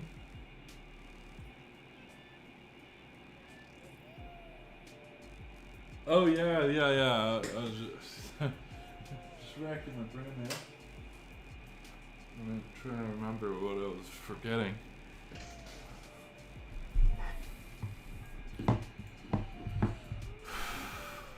Alright, cool. Alright, thanks for watching. See you guys in never because, well no, see you guys in a few months when I come back from vacation. But yeah, thanks for watching. If you have any questions, if you want just chat about lighting stuff, I'm always in Discord. You can hit me up there.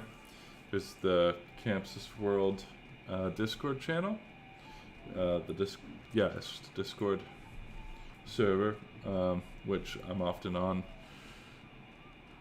So yeah, you can hit me up there. If you have any questions, if you want to just chat, play video games.